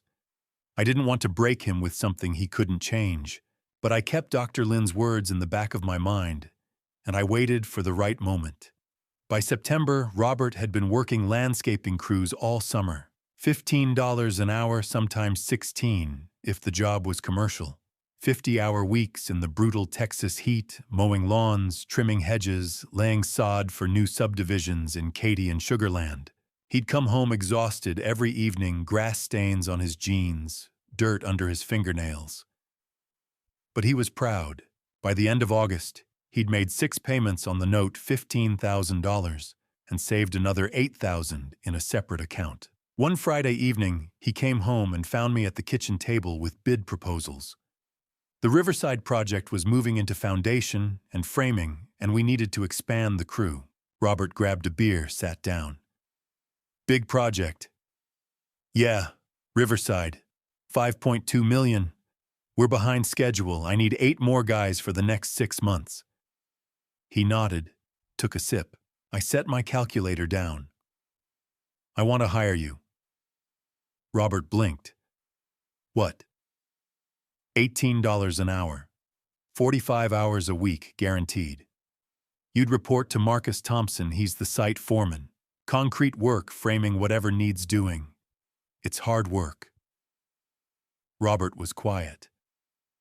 People will think my son works for me. That's not nepotism. But you'll earn it. Every day. Marcus can fire you if you screw up. I won't interfere. What about the note? Payments continue. Same terms. This is you building your future. He stared at his beer. Can I think about it? Take the weekend. Saturday morning I called Marcus. Before we bring on new crew, I need them to get physicals, insurance requirement. Then I called Robert. If you're taking the job, you need a pre-employment physical Monday morning, company policy. This was my opening. Dr. Lin's suggestion. Get him examined without alarming him. Okay, Robert said. I'll be there. Monday morning, I drove him to the clinic on Bel Air. Waited in the lobby while he went back.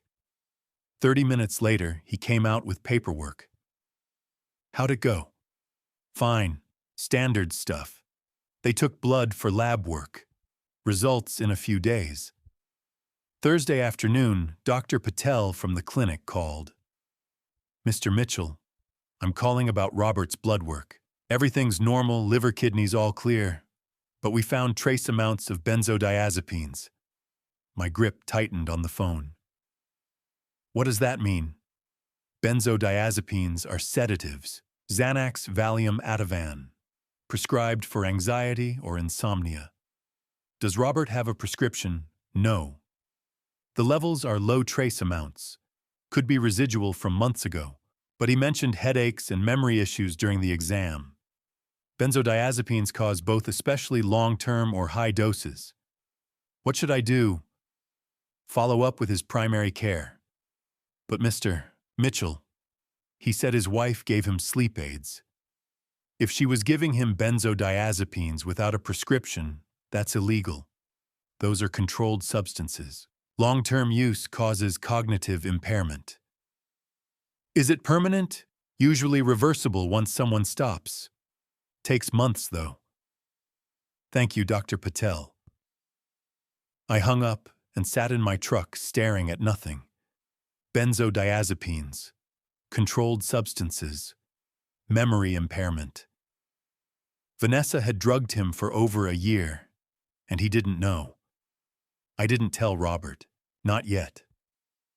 He was about to start a fresh job and I didn't want to derail him, but I called Martin that evening. I need you to look into something, I said. Quietly, Robert mentioned Vanessa had him invest $47,000 in some real estate deal. I need to know if it was real. You think she stole it? I know she drugged him. Now I need to know what else she did. I'll look into it. Sunday evening, Robert knocked on my office door. I thought about the job, he said. I want to take it. Good. But I start at the bottom. I don't want special treatment. I'll work as hard as anyone on that crew. I stood, shook his hand. Monday, 6 a.m. Don't be late. I won't. Monday morning, 5:45. I was at the Riverside site when Robert's truck pulled in. He parked, walked toward Marcus by the job trailer. Marcus looked up. You Mitchell's son? Yes, sir. Ever done commercial construction? No, sir. Marcus handed him a yellow hard hat, then a shovel. Foundation crew. We're pouring concrete Friday. Until then, you're digging footers, 8 feet deep, 30 feet long. Don't call me sir. Call me Marcus. Now get to work. Robert took the hard hat and shovel. Didn't hesitate. He walked to the site, put the hard hat on, and started digging. I stood watching, and for the first time in months, I felt something close to hope. By December, Robert had been on the Riverside crew for 3 months. Marcus gave me weekly updates. Not because I asked, he didn't know I was Robert's father at first. And by the time he figured it out, Robert had already proven himself. But Marcus would stop by my office every Friday afternoon with the crew time cards, and he'd mention things. Week 1. Your son's on time. Works hard. Keeps his head down. Week 6. Robert volunteered for the Saturday concrete pour. Didn't ask for overtime pay. Week 10. The crew likes him. He doesn't talk much, but he shows up. Week 12. Marcus came in with the time cards and a recommendation. I want Robert on the next project, he said, setting the paperwork on my desk. Lead laborer, not just crew. He's earned it. True, I looked up. You sure? He works like someone who's got something to prove, but not to you, to himself. That's the kind of guy I want on my team. Then he's yours. One evening in mid-December, I drove past the Riverside site on my way home. It was after 6, the sun already down, but I saw lights still on and a couple of trucks in the lot. I pulled in. Robert's truck was there. So was Tommy Reyes's, a crew member, early 30s, had been with us for about 2 years. I could hear voices coming from the equipment shed, the metallic clink of tools being cleaned and stored. I got out of my truck, quietly walked closer, but stayed in the shadows. I wasn't spying exactly. I just wanted to see how Robert was when I wasn't around. Man, I'm not gonna lie. Tommy was saying, when Marcus said we were getting the boss's son on the crew, I thought you were gonna be some spoiled contractor's kid who didn't know a hammer from a level. Robert laughed. I hadn't heard him laugh like that genuine easy in years. I was that kid, Robert said. That's exactly what I was. Spoiled, entitled, thought the world owed me something. So what changed?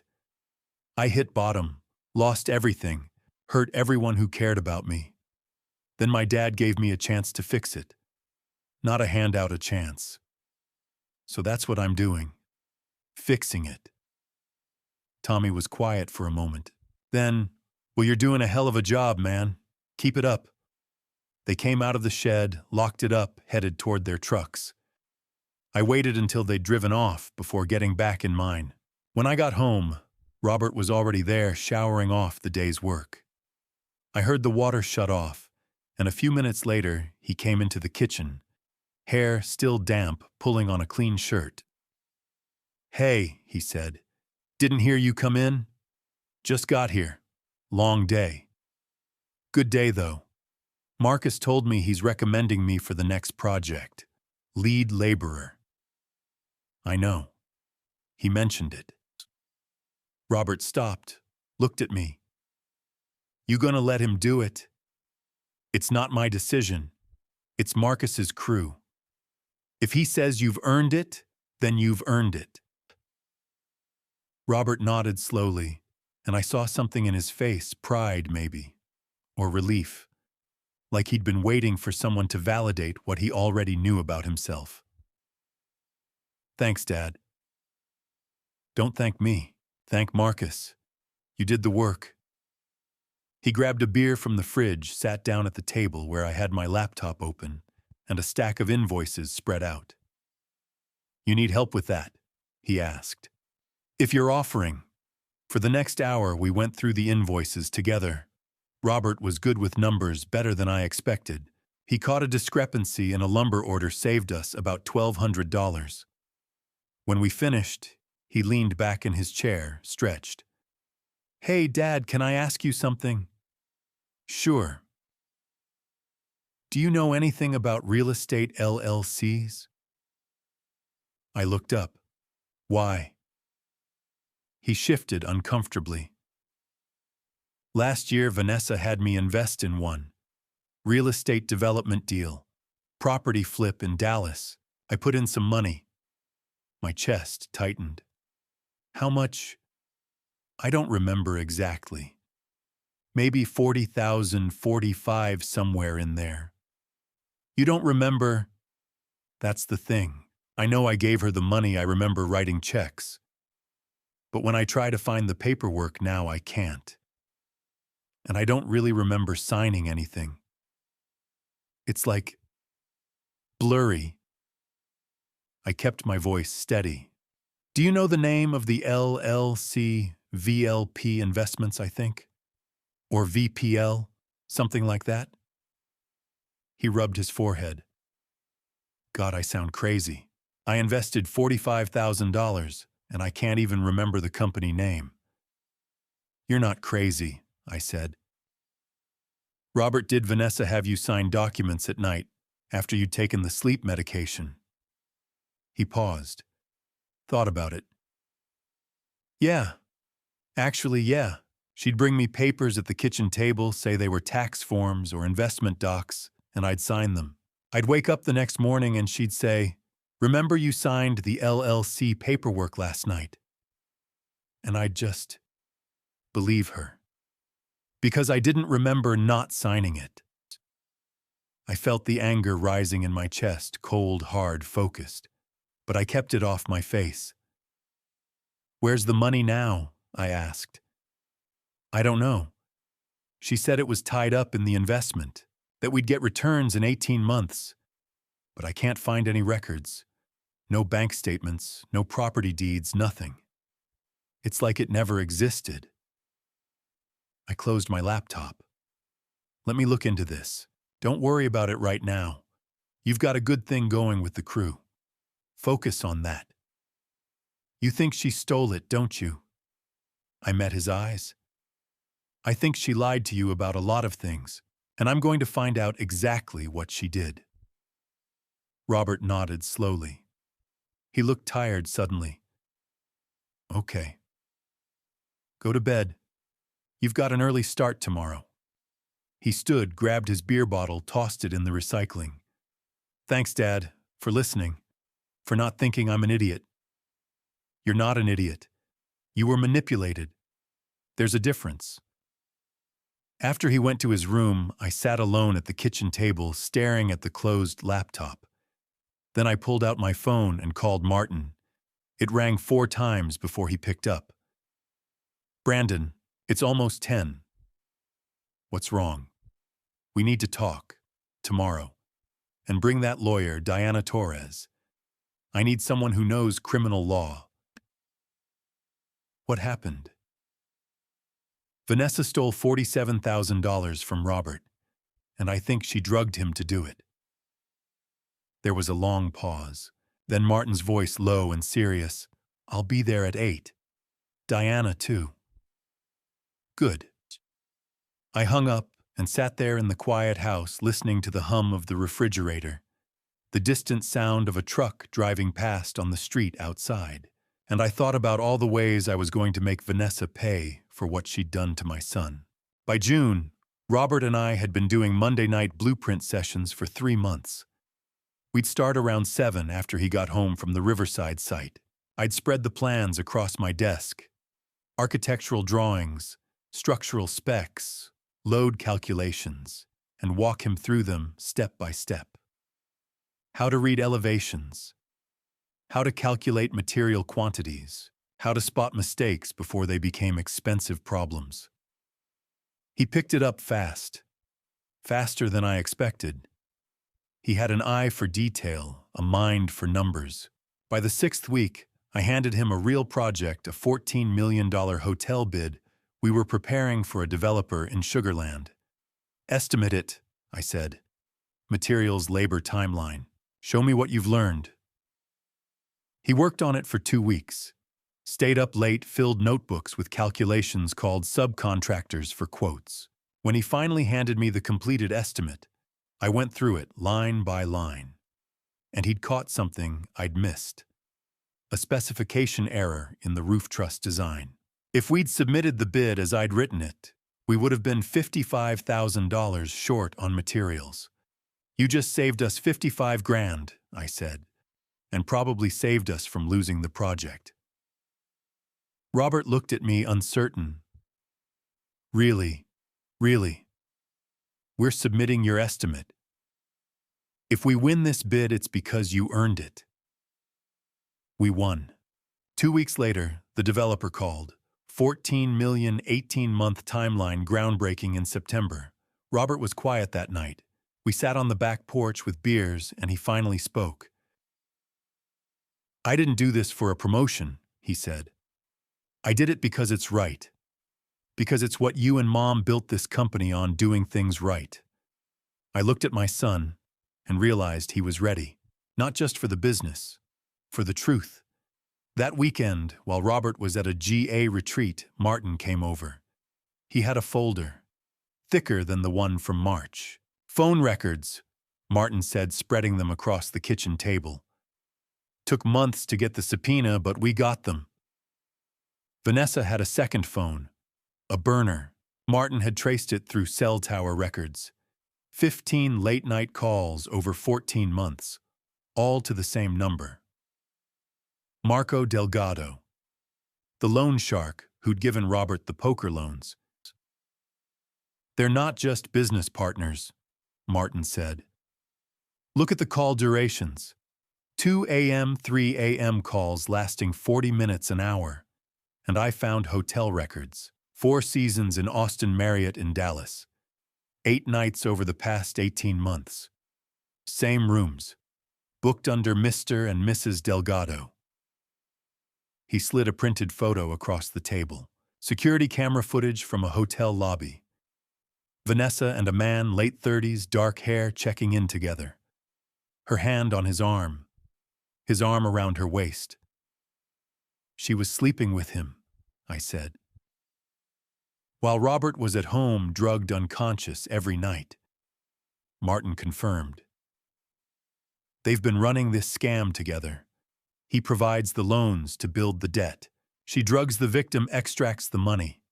They split the proceeds." I stared at the photo, felt the rage building again, cold and sharp.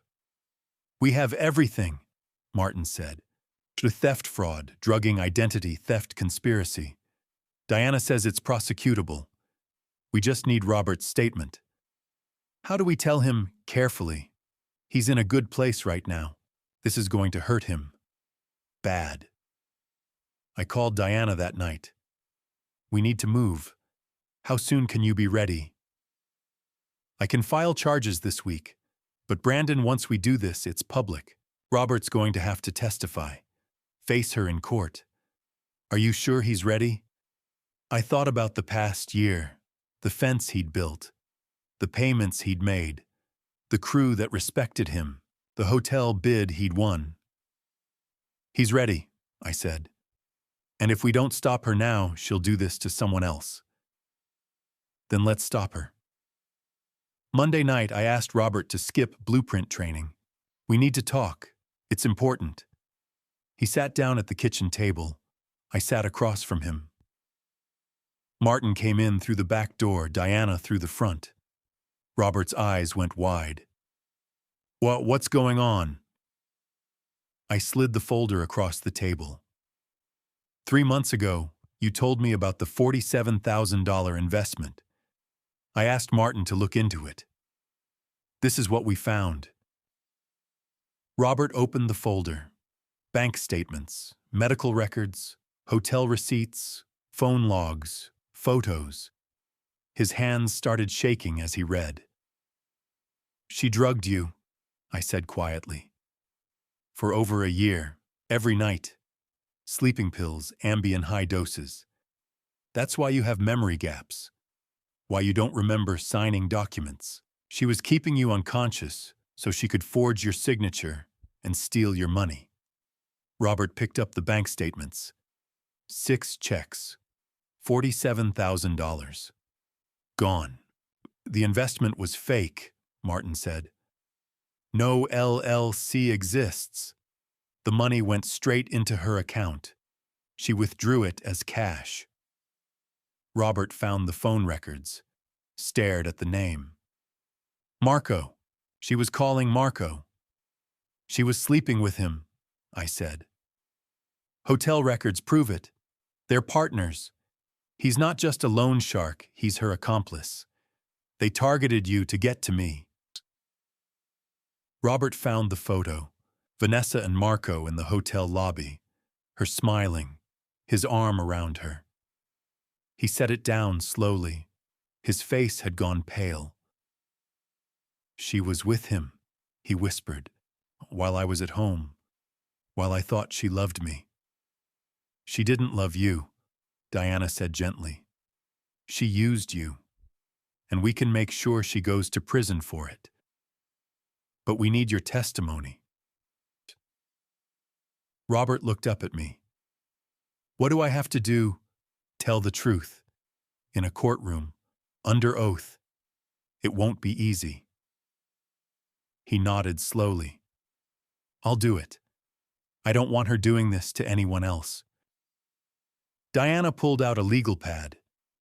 Then let's get your statement. We sat there until midnight. Robert told Diana everything. The poker games, the loans, the nightly pills, the blurry memories, the 47,000. Diana wrote it all down, had him sign it, witnessed by Martin and me.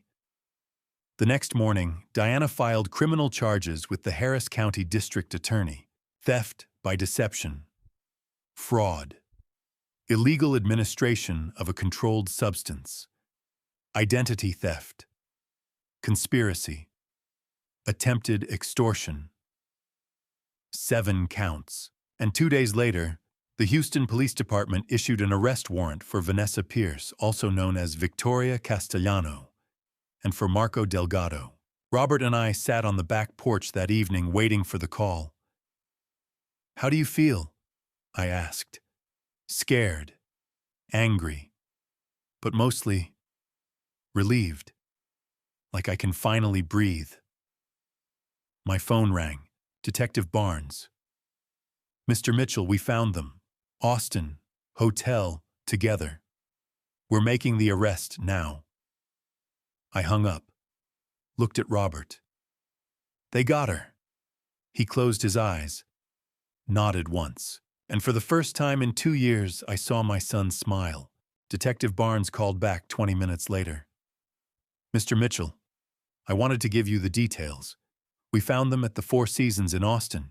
Suite on the 14th floor, booked under the name Mr. and Mrs. Delgado. They were together when we knocked." I put the phone on speaker so Robert could hear. "What did you find?" I asked. Laptop open on the desk. They were working on something, a spreadsheet with names, profiles, financial details. 6 targets, all of them wealthy men, widowed or divorced with adult sons who had addiction issues. 1 in Austin, 2 in Dallas, 1 in San Antonio, 1 in Midland, 1 in El Paso. Robert's jaw tightened. We also found $23,000 in cash, bundled in a hotel safe. Ms. Pierce, or Castellano, whatever her real name is, had 3 different driver's licenses, 3 different names, 3 different addresses, and Mr. Delgado had 2 passports. Fake IDs. "We're running them now, but yeah, looks like it." And there was a notebook, handwritten, detailed instructions on how to run the scam, who to target, how to approach them, how to build the debt, how to extract the money. "It's a playbook, Mr. Mitchell. They've been doing this for years." I looked at Robert. His hands were clenched into fists on his knees. "What happens now?" I asked. "Booking arraignment bail hearing. They're being transported to Harris County Jail tonight. Bail hearing is tomorrow morning, 9 a.m. You and your son are welcome to attend, but you don't have to. This is just procedural. We'll be there. See you tomorrow." I hung up. Robert hadn't moved. "She had a playbook," he said quietly. "Like I was just a step in a process." "You were never just anything," I said. "You're my son, and she's going to pay for what she did." The bail hearing was at 9 the next morning. Robert and I sat in the back of the courtroom with Diana. It was smaller than I expected. Plain wooden benches, fluorescent lights, a Texas flag hanging next to the American one behind the judge's bench. Vanessa and Marco were brought in separately, in orange jumpsuits, hands cuffed in front of them. Vanessa's hair was pulled back in a ponytail, no makeup. She looked smaller somehow, less polished. Marco was stocky, dark stubble on his face, eyes darting around the room. Vanessa's gaze swept the courtroom. When she saw Robert, she stopped. Stared at him for 3 seconds. Her expression didn't change. No recognition, no emotion. Just cold assessment. Robert stared back. Didn't look away. The judge, a woman in her 60s. Gray hair, reading glasses, reviewed the charges. Vanessa Marie Pierce, also known as Victoria Ann Castellano. 7 counts.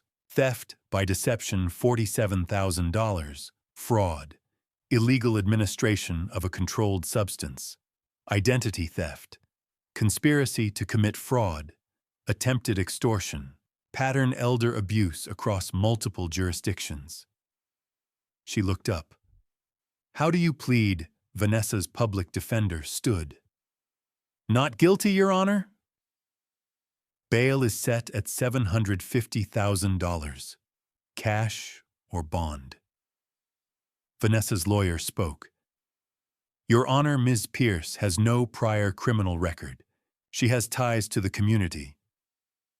She has 3 fake IDs and was found with $23,000 in cash in a hotel room. The judge interrupted. She's a flight risk. Bail stands. Next. Marco Delgado. 5 counts. Conspiracy, illegal lending, racketeering, fraud, theft. Bail set at $500,000. Same result. He couldn't make it. Both remanded to custody. As they were let out, Vanessa looked back one more time. Not at Robert. At me. And for just a second, I saw something flicker in her eyes. Not fear, not regret. Calculation. She was already planning her next move. A week later, Diana called. The DA offered plea deals. Vanessa gets 12 years if she testifies against Marco. Marco gets 10 if he testifies against her. Did they take it? No. Both refused. They're not turning on each other. So we go to trial. We go to trial, January 10th, 5 months from now. Robert threw himself into work. Marcus had promoted him to lead laborer on a new project, a $6 million office renovation in the medical center. Robert was supervising a crew of 8, managing schedules, coordinating with subcontractors. He'd come home exhausted every night, but he was good at it. The crew respected him, but I could see the weight he was carrying, the trial looming, the knowledge that he'd have to stand up in court and relive everything Vanessa had done to him. One evening he came home and I found him sitting in the dark living room, staring at nothing. You okay? I asked. I saw the arrest photos today. Diana showed them to me. Vanessa in the orange jumpsuit. Mugshot. And I kept thinking I was married to her. I loved her. I thought she loved me. She didn't. People like her don't love anyone. I know. Doctor, Lynn keeps telling me that, but it still hurts. I sat down beside him. You don't have to testify. Diana can build the case without you. We have the bank records, the medical evidence, the recording from the office. You've done enough. Robert was quiet for a long time. Then he shook his head. No. I want to be there. I want to look her in the eye when they read the verdict. I want her to know that she didn't break me. She didn't, I said. You're stronger now than you've ever been. He looked at me. Because of you. Because of yourself. September passed. October. November. Robert kept working. Kept going to GA meetings 3 times a week. Kept seeing Dr. Lynn twice a week now, preparing for the trial. Diana prepped him on what to expect. Cross-examination, how the defense would try to twist his words, how to stay calm under pressure. In December, Diana called with an update. Rebecca Lawrence and Margaret Kowalski are flying in the week of the trial. They're both willing to testify about what Vanessa did to their families. The jury's going to hear the pattern. And I've got Dr. Patel lined up as an expert witness on the drugging. What are our chances? Honestly, the evidence is overwhelming. Unless something goes very wrong, we're looking at convictions on all counts. And sentencing, Texas guidelines for this kind of thing, Vanessa's looking at 12 to 20 years. Marco maybe 10 to 15. But it depends on the jury. Christmas came and went. Robert and I spent it quietly, just the two of us, dinner at home, no decorations. We didn't talk about the trial. We watched football, played cards, pretended everything was normal. But January 10th was coming, and both of us knew it. The first week of January, Diana came over for a final prep session. She sat Robert down at the kitchen table and walked him through his testimony one more time. They're going to ask you about the poker games, the loans, the sleep medication, the investment. You need to be honest, direct, and calm. Don't let them rattle you. What if I freeze up? Then you take a breath, ask them to repeat the question, and answer. You're not on trial, Robert. She is. The night before the trial, Robert couldn't sleep. I heard him pacing in his room at 2 a.m. At 3, I knocked on his door. Come in. He was sitting on the edge of his bed, hands in his lap, staring at the floor. You ready? I asked. No, but I'm going anyway. That's all anyone can ask. The trial started at 9 a.m. January 10th in the Harris County Criminal Courthouse. Jury selection took 2 days.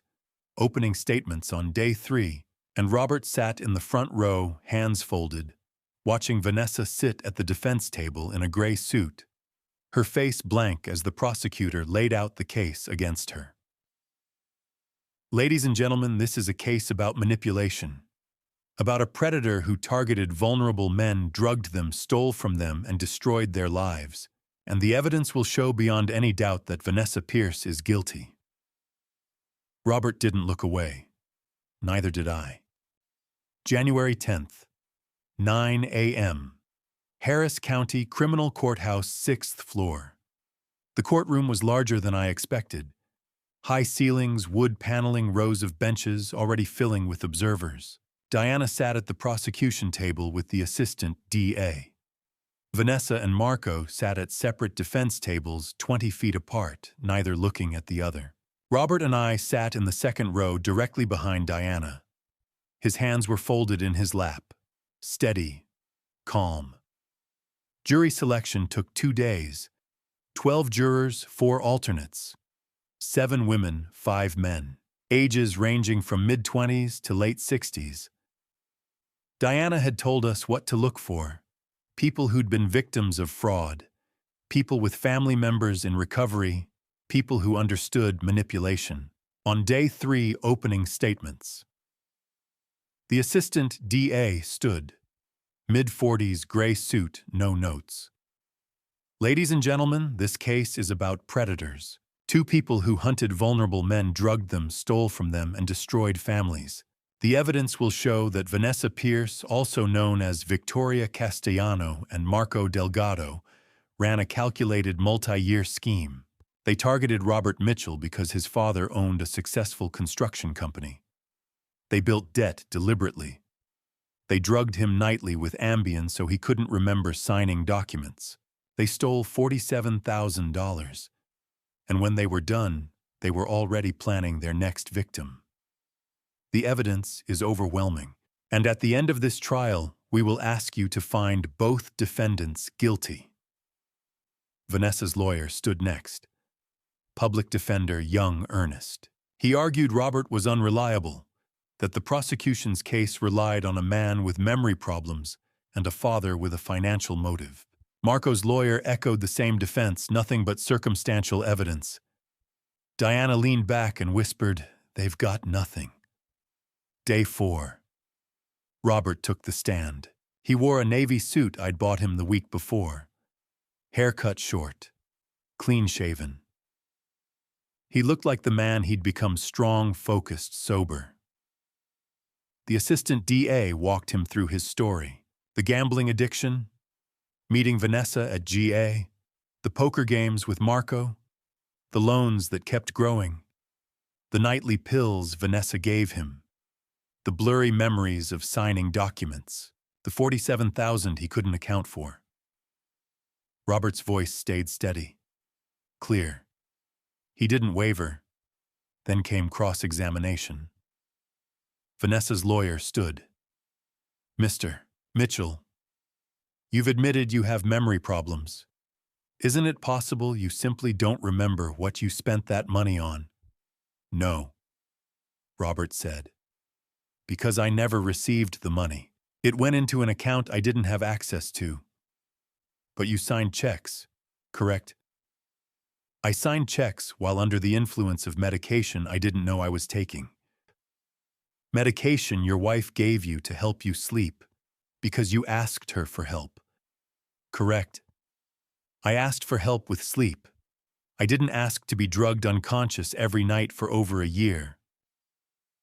The lawyer pushed harder. Isn't it true your father offered to buy your debt only if you agreed to testify against my client? No. My father bought my debt to protect me. I chose to testify because what she did was criminal. You're angry at Ms. Pierce for leaving you. Isn't this just revenge? Robert leaned forward slightly. His voice dropped, but it was stronger. I'm not angry she left. I'm angry she destroyed my life, stole from me, and drugged me so I couldn't fight back. That's not revenge. That's justice. The courtroom was silent. The lawyer sat down. Day 5. Rebecca Lawrence took the stand. She was in her early 50s now, graying hair, tired eyes. She told the jury about her brother David, about Victoria Castellano showing up at his NA meetings in 2007, about the wedding, about her father signing over 35% of their business, about the $850,000, about her father's heart attack 8 months later. My father died of a broken heart. Rebecca said, her voice cracking. My brother relapsed and never recovered. Victoria Castellano destroyed my family for money, and she did it again and again. She's a predator. Vanessa sat stone-faced. No reaction. Day 6. Margaret Kowalski. She told the jury about her brother Michael, about Vanessa Pierce attending his GA meetings in Portland in 2010, about the fake pregnancy, about her father signing over 40% of their logging business, about the $1.2 million settlement, about Michael's overdose in 2012. My brother couldn't live with the guilt, Margaret said. He blamed himself for trusting her, for believing she loved him. She took everything from us. By the time Margaret stepped down, 2 jurors were wiping their eyes. Day 7. Dr. Patel. He explained Ambien. How it works, how long-term use causes memory impairment, blackouts, cognitive decline. He walked the jury through Robert's hair follicle test, 14 months of consistent zolpidem presence. Mr. Mitchell was being drugged at levels high enough to cause anterograde amnesia, Dr. Patel said. He would have had no ability to form new memories while under the influence. Any document signed during that period would have been signed by someone incapable of informed consent. The defense couldn't shake him. Day 8. Closing arguments. The assistant DA stood. You've heard the evidence. Bank records, medical records, phone logs, hotel receipts, 3 victims, a playbook, $23,000 in cash. Fake ideas. The defendants had a system. They refined it. They perfected it. And they were planning their next victim when the police arrested them. This is not a misunderstanding. This is organized crime. Find them guilty. Vanessa's lawyer argued reasonable doubt. Marco's lawyer argued the same. The jury deliberated for 6 hours. At 4:30 p.m. we got the call. Verdict. The courtroom filled. Robert sat beside me, his leg bouncing slightly. I put my hand on his shoulder. The jury foreman stood. On count 1, theft by deception, we find the defendant, Vanessa Pierce, guilty. Robert exhaled slowly. On count 2, fraud, guilty. Count 3, illegal administration of a controlled substance, guilty. Count 4, identity theft, guilty. Count 5, conspiracy, guilty. Count 6, attempted extortion, guilty. Count 7, pattern elder abuse, guilty. Vanessa's face stayed blank. On Marco Delgado. Count 1, conspiracy, guilty. Count 2, illegal lending, guilty. Count 3, racketeering, guilty. Count 4, fraud, guilty. Count 5, theft, guilty. Marco's head dropped. 2 weeks later, sentencing. Judge Hendricks looked at Vanessa. You targeted vulnerable men. You drugged them. You stole from them. You destroyed families. I've reviewed the pre-sentence report and the victim impact statements. Vanessa Pierce. I sentence you to 15 years in the Texas Department of Criminal Justice. Marco Delgado, 12 years. Vanessa was let out in handcuffs. She didn't look back. Robert and I stood outside the courthouse in the cold January air. He was quiet for a long time. It's over, he finally said. Yeah, it's over. He looked at me. What now? I smiled. Now we build. March 2023, 14 months after the trial. Robert stood in the lobby of the Sugarland Marquis Hotel, the $14 million project he'd estimated 2 years ago, the one where he'd caught the $55,000 error. The lobby was finished now. Polished marble floors, floor-to-ceiling windows, a chandelier hanging 30 feet overhead. It looked exactly like the blueprints he'd drawn. I stood beside him, watching the developer walk through with the final inspection team. Completed 2 weeks early, the developer said, shaking Robert's hand. 8,000 under budget. Your son's a hell of a project manager, Brandon. Robert smiled. Not the hollow, broken smile I'd seen 6 years ago. A real one. That evening, Robert came to my office. He had an envelope in his hand. He set it on my desk. What's this? I asked. The promissory note. Paid in full. 18 months early. I opened the envelope. Bank statement. Zero balance. $180,000 cleared. Robert, you didn't have to. Yeah, I did. You gave me a second chance. I'm not wasting it. I looked at my son, 37 years old, sober for 3 years, managing million-dollar projects, earning respect, not demanding it. Sit down, I said. I want to talk to you about something. He sat. I pulled out a folder, partnership agreement. I'd had Diana draft it the week before. When Vanessa walked into this office 3 years ago, she demanded 40% equity. She wanted to take what you hadn't earned. I'm not giving you 40%, Robert.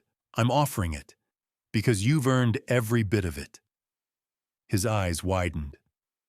Dad, Mitchell Construction is worth about $18 million now. 40% makes you a full partner. Equal say in decisions. Your name on the contracts. Not because you're my son, because you've proven you belong here. Robert stared at the papers. His hands shook slightly as he picked them up, read through them slowly. I don't know what to say. Say yes. He looked up at me. Yes. We shook hands. Father and son. Partners. 3 years passed. January 2026. I was 66 years old. Robert was 39. Mitchell Construction had grown. 22 employees now. Projects across Texas, Houston, Austin, San Antonio, Dallas. Annual revenue pushing $30 million. And Robert was running most of it. I'd stepped back, took the title of chairman, let Robert take president. I still came to the office 3 days a week, reviewed bids, offered advice when he asked. But the company was his now, and he was better at it than I'd ever been. That morning, we stood on a vacant lot in downtown Houston. 40 acres. The biggest project we'd ever landed. $43 million. An 18-month build. A conference center and hotel complex. The The client, a consortium of medical companies, wanted to name it after someone who represented resilience, second chances, overcoming adversity. Robert had suggested the name, the Sarah Mitchell Memorial Conference Center. I stood looking at the rendering glass, and steel 10 stories beautiful, and I felt my throat tighten. "She'd love this," I said quietly. Robert nodded. "I know." Behind us, a camera crew was setting up, local news covering the groundbreaking. Robert was doing the interview. He was good at that now, confident, articulate, comfortable in his own skin. A woman walked up beside Robert. Emily. They'd been married 2 years. She was 34, an architect, sharp and kind. She had her hand resting on her stomach, 5 months pregnant with their first child. A boy. They were naming him Brandon. "You nervous?" Emily asked Robert. "A little, but Dad taught me how to handle pressure." I smiled. The reporter asked Robert about the project, about the name, about Mitchell Construction's growth. "This company was built by my father and my mother," Robert said, looking at the camera. 35 years ago, they started with one truck and a dream. My mother passed in 2012, but her legacy didn't end. It's in every building we've built, every life we've touched. And now it's in this project. The Sarah Mitchell Memorial Conference Center isn't just a building. It's a promise that second chances matter, that people can rebuild, that families can heal. His voice didn't waver. When the interview ended, Emily kissed his cheek. "She'd be proud of you." "I hope so." That evening, the three of us, Robert, Emily, and I, drove to the cemetery. It was the first time Emily had come with us. The first time Robert had brought someone to meet his mother. We stood in front of Sarah's headstone. The same one Robert and I had visited 6 years ago when he'd broken down and apologized. The same one we'd visited after the trial when he'd told her it was over. Emily held Robert's hand. He put his other hand on her stomach. "Mom," Robert said quietly, "this is Emily. And this," he smiled, "this is your grandson. We're naming him Brandon. Or if Dad's okay with it, Brandon Sarah Mitchell." I felt tears sting my eyes. She'd love that. Robert knelt down, placed his hand on the headstone. "I know I messed up. I know I hurt you and Dad. But I'm trying to make it right. I'm sober, I'm working, I'm building something good. And I'm going to teach your grandson what you and Dad taught me, that integrity matters, that family matters, that second chances are worth fighting for." Emily knelt beside him, rested her head on his shoulder. I stood behind them, looking at Sarah's name carved in stone. Sarah Mitchell, 1958 to 2012. Beloved wife and mother. I thought about the night she passed. How I'd sat beside her hospital bed, holding her hand, promising I'd take care of Robert. How I'd failed that promise for years. How I'd almost lost him. But we'd found our way back. I kept my promise. I whispered. I brought him home. The sun was setting behind us, casting long shadows across the grass. Emily stood first, helped Robert up. They walked back toward the car, giving me a moment alone. I knelt down where Robert had been, touched the cold stone. "He's going to be a father, Sarah, a good one, better than I was. And our grandson, your grandson, he's going to grow up knowing your name, knowing what you built, knowing that love doesn't end." I stood slowly. My knees weren't what they used to be. At the car, Robert was laughing at something Emily said, his arm around her shoulders, her hand on her stomach. A family. I walked toward them and Robert looked up. "You ready, Dad?" "Yeah. Let's go home." We drove back through Houston as the city lights came on, past the Riverside project, the $5.2 million job that had been on my desk, the day Robert walked into my office. Past the medical center where Robert had managed his first big renovation. Past the hotel in Sugarland where he'd proven himself. And I thought about how far we'd come. From that Friday afternoon in March 2020, when my son walked through my door with a woman who wanted to destroy us, to this moment. Driving home with my son, his wife, my future grandson, we'd built something. Not just buildings, not just a company, a second chance, a family, a legacy. When we pulled into my driveway, Robert turned to me. "Thank you for not giving up on me, for fighting for me when I couldn't fight for myself. You're my son. I'll always fight for you." Emily smiled. "We'll see you at the groundbreaking next week." Wouldn't miss it. They drove away. I stood in the driveway watching their taillights disappear, and I felt something I hadn't felt in years. Peace. Inside, I poured 2 fingers of whiskey, the same glass I'd poured the night Robert first left, the one I couldn't drink. This time, I raised it toward the window. "To you, Sarah, we did it. Together." I took a sip, and I smiled. Looking back at this family story, I realized the mistakes I made weren't just about money. They were about letting pride silence love. For 6 years, I believed cutting Robert off was protecting him. I was wrong. If you're facing something similar in your own family story, don't wait as long as I did. Don't let anger harden into walls that seem impossible to tear down. This dad revenge wasn't about destroying Vanessa. It was about saving my son. But the real revenge, the kind that matters, was proving that love outlasts manipulation.